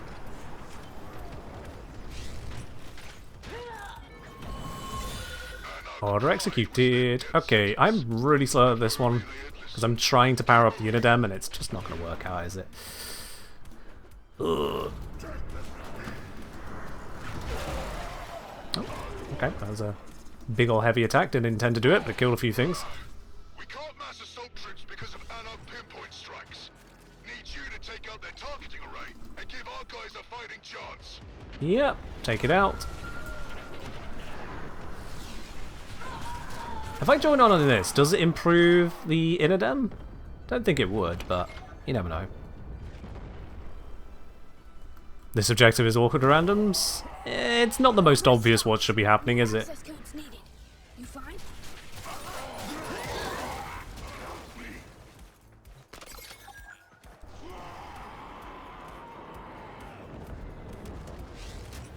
Stabby stab.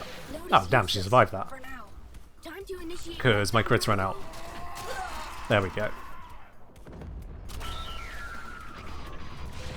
No collapse. Targeting array Wonderful. Next location. ready on the move. Your work's not done though. Inodem is 75% charged, it looks like. Glare visibility? Oh yeah.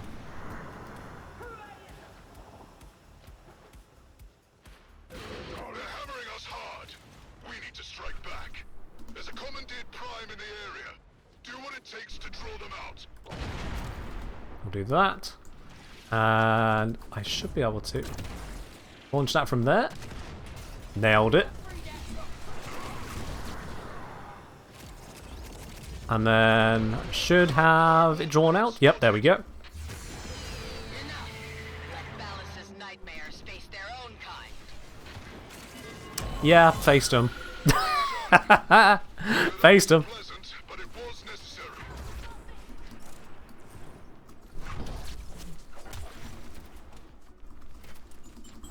Oh yeah. This Ash approach is definitely cheesing this.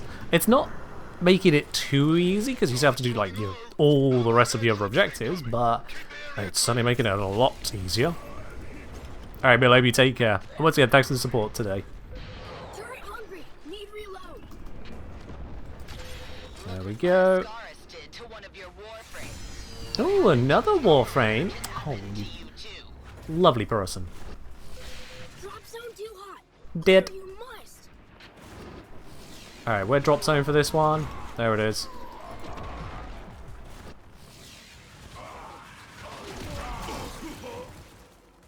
And grabby grabby. Get turret ammunition. Power up the turret. Comes. Why are we deploying it inside of the cave? No matter. Good soldiers, don't ask questions.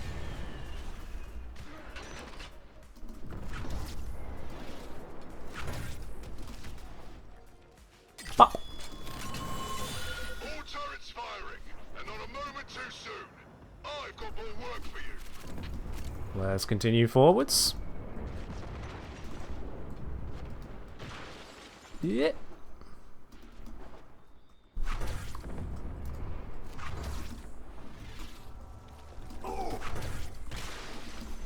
Not got any of this. Need to reactivate it. We're on 6 orders completed, which is pretty good speed. To say I was messing around with the Inadem for a bit, but yeah. How the Anarchs? Okay, turrets. So if we just load up the turrets and then focus on killing, that'll be good. We have the invis for now. Last one. There we go. Ooh. Alright. Let's get finishers with Inadem. Continue powering it up. Didn't want to be visible right now.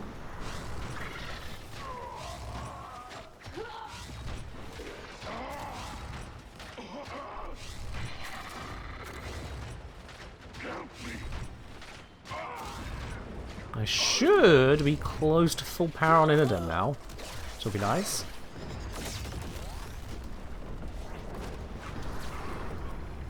So I should be able to just take out a bunch of these with a normal Blade Storm.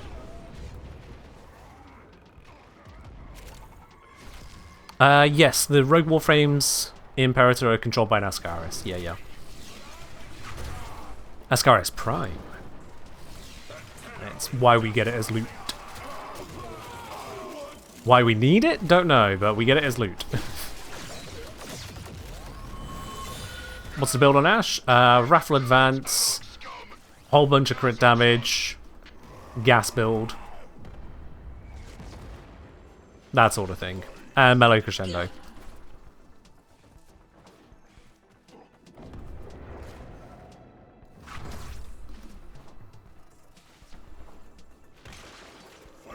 Why are we giving these things to Marie? Honestly, no idea. That is just completely unexplained. Supply caches. Make them ours.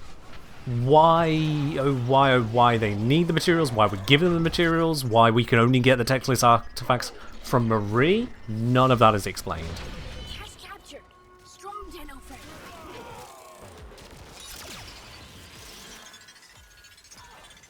Where am I taking damage from? What is that? Oh. There's something else being stunned. I was getting hit with the AoE. Louder. Okay, he's captured. Huh, all 3 of them in one spot. That works.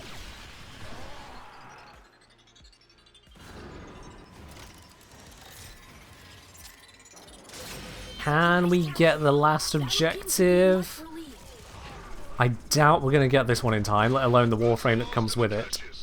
I'm going to try. It is relatively near this one. It's a shuttle. Fuck's sake. Ah. Give me the Warframe then. Just give me the Warframe. This one's physically impossible.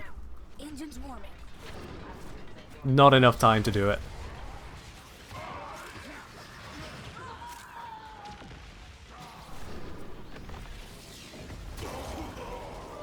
Come on, bring out the Warframe. We've got 15 seconds. It takes long to land. It's not going to arrive in time. Ah!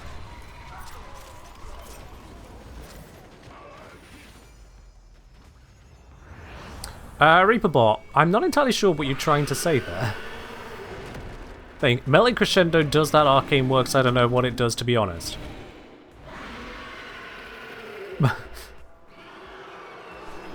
Alright, Daxalis, let's see. Heavy attack? Well, first, okay.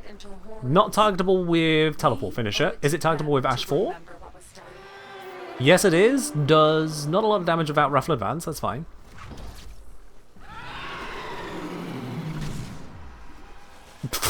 I tried slamming onto it with Inadem. Hey. Come on. Damn.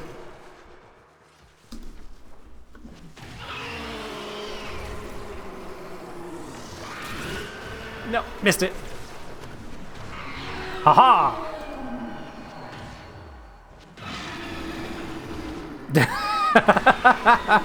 This is a bit of a weird way of fighting it, but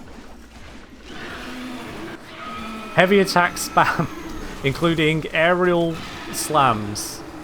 Yep. Alright, gonna slink through that. Let's try blade storming it. Oh yeah, that does a chunk. I can just kind of spam these from here. And yeah, that does it.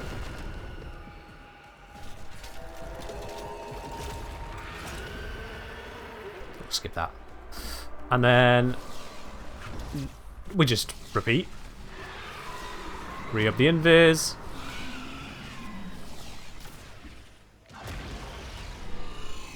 Yeah, that did it. So it looks like Ash is pretty good for 2 of the fights. All our people were betrayed in the old war. Won't be anywhere near as good for Hunhullus. Hunhullus needs a different approach. Although, we haven't tried a, what do you call it? Exodia Contagion with Raffle Advance. That might work. Get all the strength with normal Ash crescendo stuff throughout most of the mission, and then you get to the final stage on Hunhullus. I imagine that would work. Oh yeah.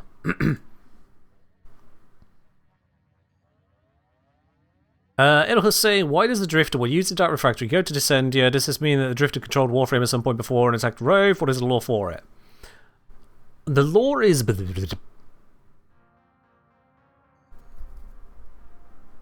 by and large, like, that is the introduction you get. That is what is explained in the immediate information you get post-quest, is you're there for... and if you want to know more than... you'll need to go through the Kim conversations and see if they actually explain how it all kind of comes together. But, is the connection, I'll be very honest with you, between the Old Peace quest and suddenly Drifter Descendia go burr. Yeah. It's, if you feel like you're missing information, you are. There are some Kim messages waiting for me to hopefully explain some more. It will, that's how Kim works, but those don't exactly come to you day one. Yeah. I think we've had enough of this blinking behind me. There we are. It certainly comes across as something where you find out later why you were even there, despite the fact that Drift would have already known. It's I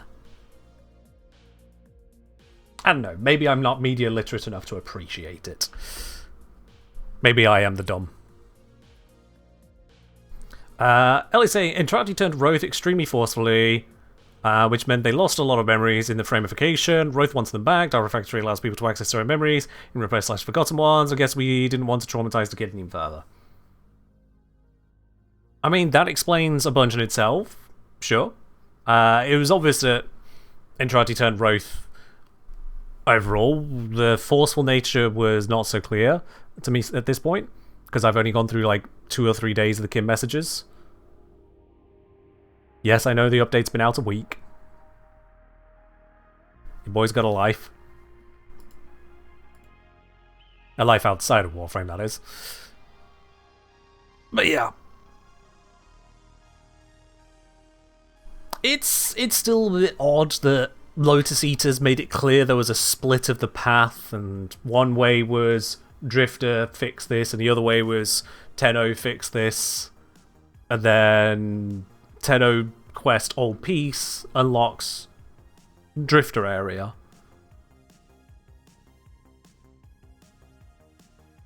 I'm trying not to think about it too much, because for everyone here, I think it's obvious. Whether you agree with my feeling or not, I think it's obvious why I'm trying not to think about it too much. But yeah, for now, that is all of the Perita that we're going to be doing today. I think it's about time that we do a Platinum giveaway. Let me just get that all loaded up for us here. We'll take just a moment.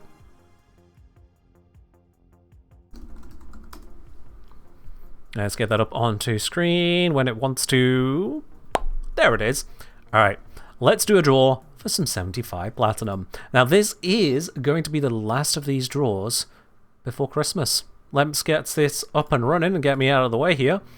Because, !enter to enter into the 75 player giveaway, !Xmas to know more as to why this is the last draw before Christmas. Very simply to put it, I will be away for a week for Christmas, as one expects, to enjoy time with family, and so there will be no stream on the 21st, 24th, or 26th of December. For those 3 days, basically a week of streams, I just simply won't be around. So as a result, no streams. This is the last of these plat giveaways before Christmas, and if you would like to get yourself that 75 plat, !Enter in the chat for a chance to win that. Everyone has exactly the same chance, whether this is your first time here, or if you've been here many times over and over. And whilst we're at it, if you are a subscriber or a VIP, whether gifted or if you've paid for it yourself, you can use !pick frame and the name of a frame or avatar from the avatar list to change your appearance in these giveaways. It's a cosmetic thing. It is a skin, not a buff. Let's face it, can any of these Warframes here hope to beat Lavos? Of course not. But the point is that if you do want to have that little bit of variety, that is a perk for those who support the channel.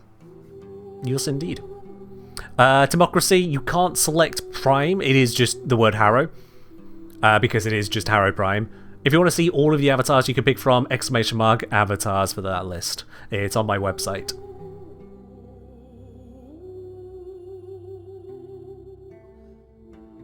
I could try Murmur Weak to Electric. Ah yes, Lavos.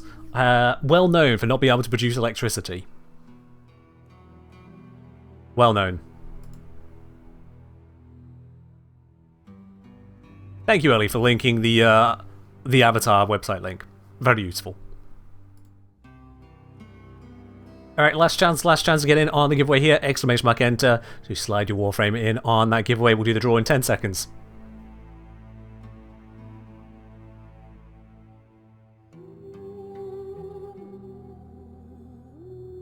And, oh, sliding in just at the end there, Elatron. Let's go. Let's go. Right then, 48 of you sliding in, only one's going to be sliding out with the victory here, absolutely. Now, if you see yourself at the front, it's unfortunate. It doesn't mean you can't ever win, it just means you're not going to win it on this particular run. Only one person can walk away with it. They'll be right at the back, smart enough to wait for the fragmented one to run out of bullets. And that winner is actual Lotus Prime. Excellent work, Tenno.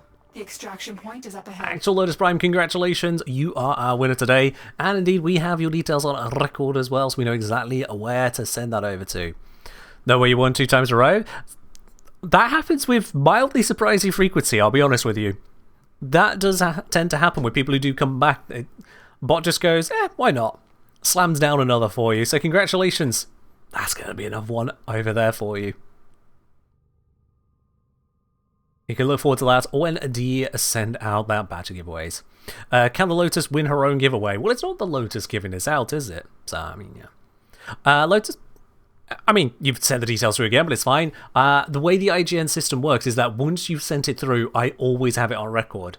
This is the ideal of it over like giveaway systems, which always require someone to respond in the moment every single time, because quite frankly, it just creates needless faff.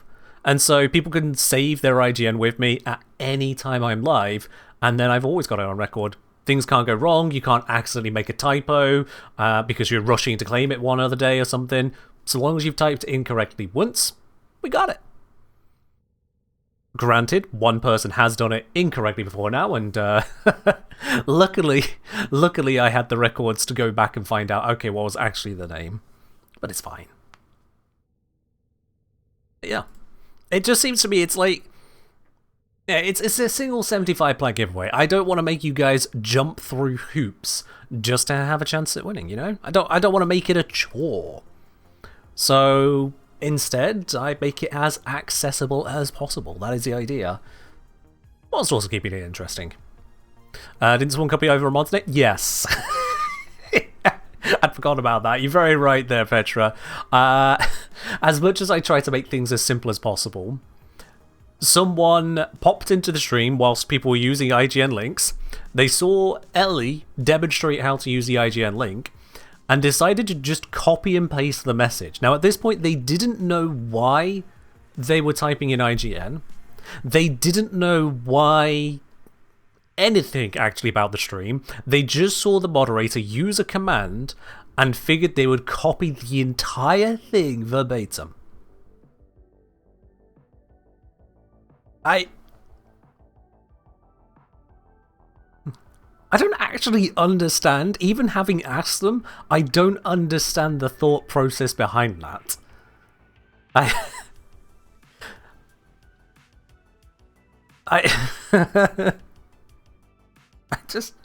It baffles me. Was it of UX design? I mean, at that point, it's just... bleh? It's just... there's copying the command, and then there's copying a command you don't know what it does. All bells and whistles from a moderator and just going, yep, send.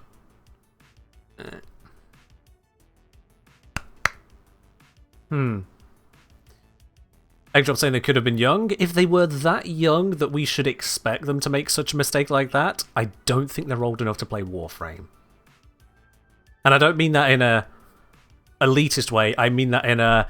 Warframe is literally a mature rated game. So if age is the factor on that mistake... yeah. Can multiple Switch accounts be linked to one Warframe account? I don't believe they can, no.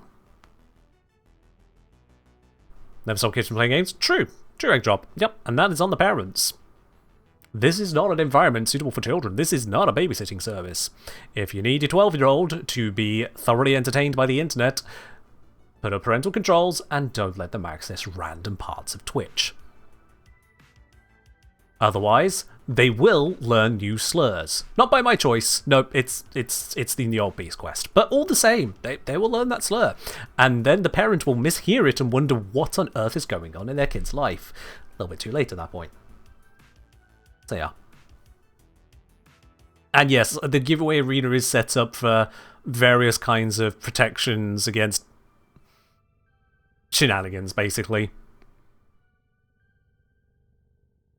Only so many protections. At the end of the day, I do have to trust the end user at least a little bit, but yeah.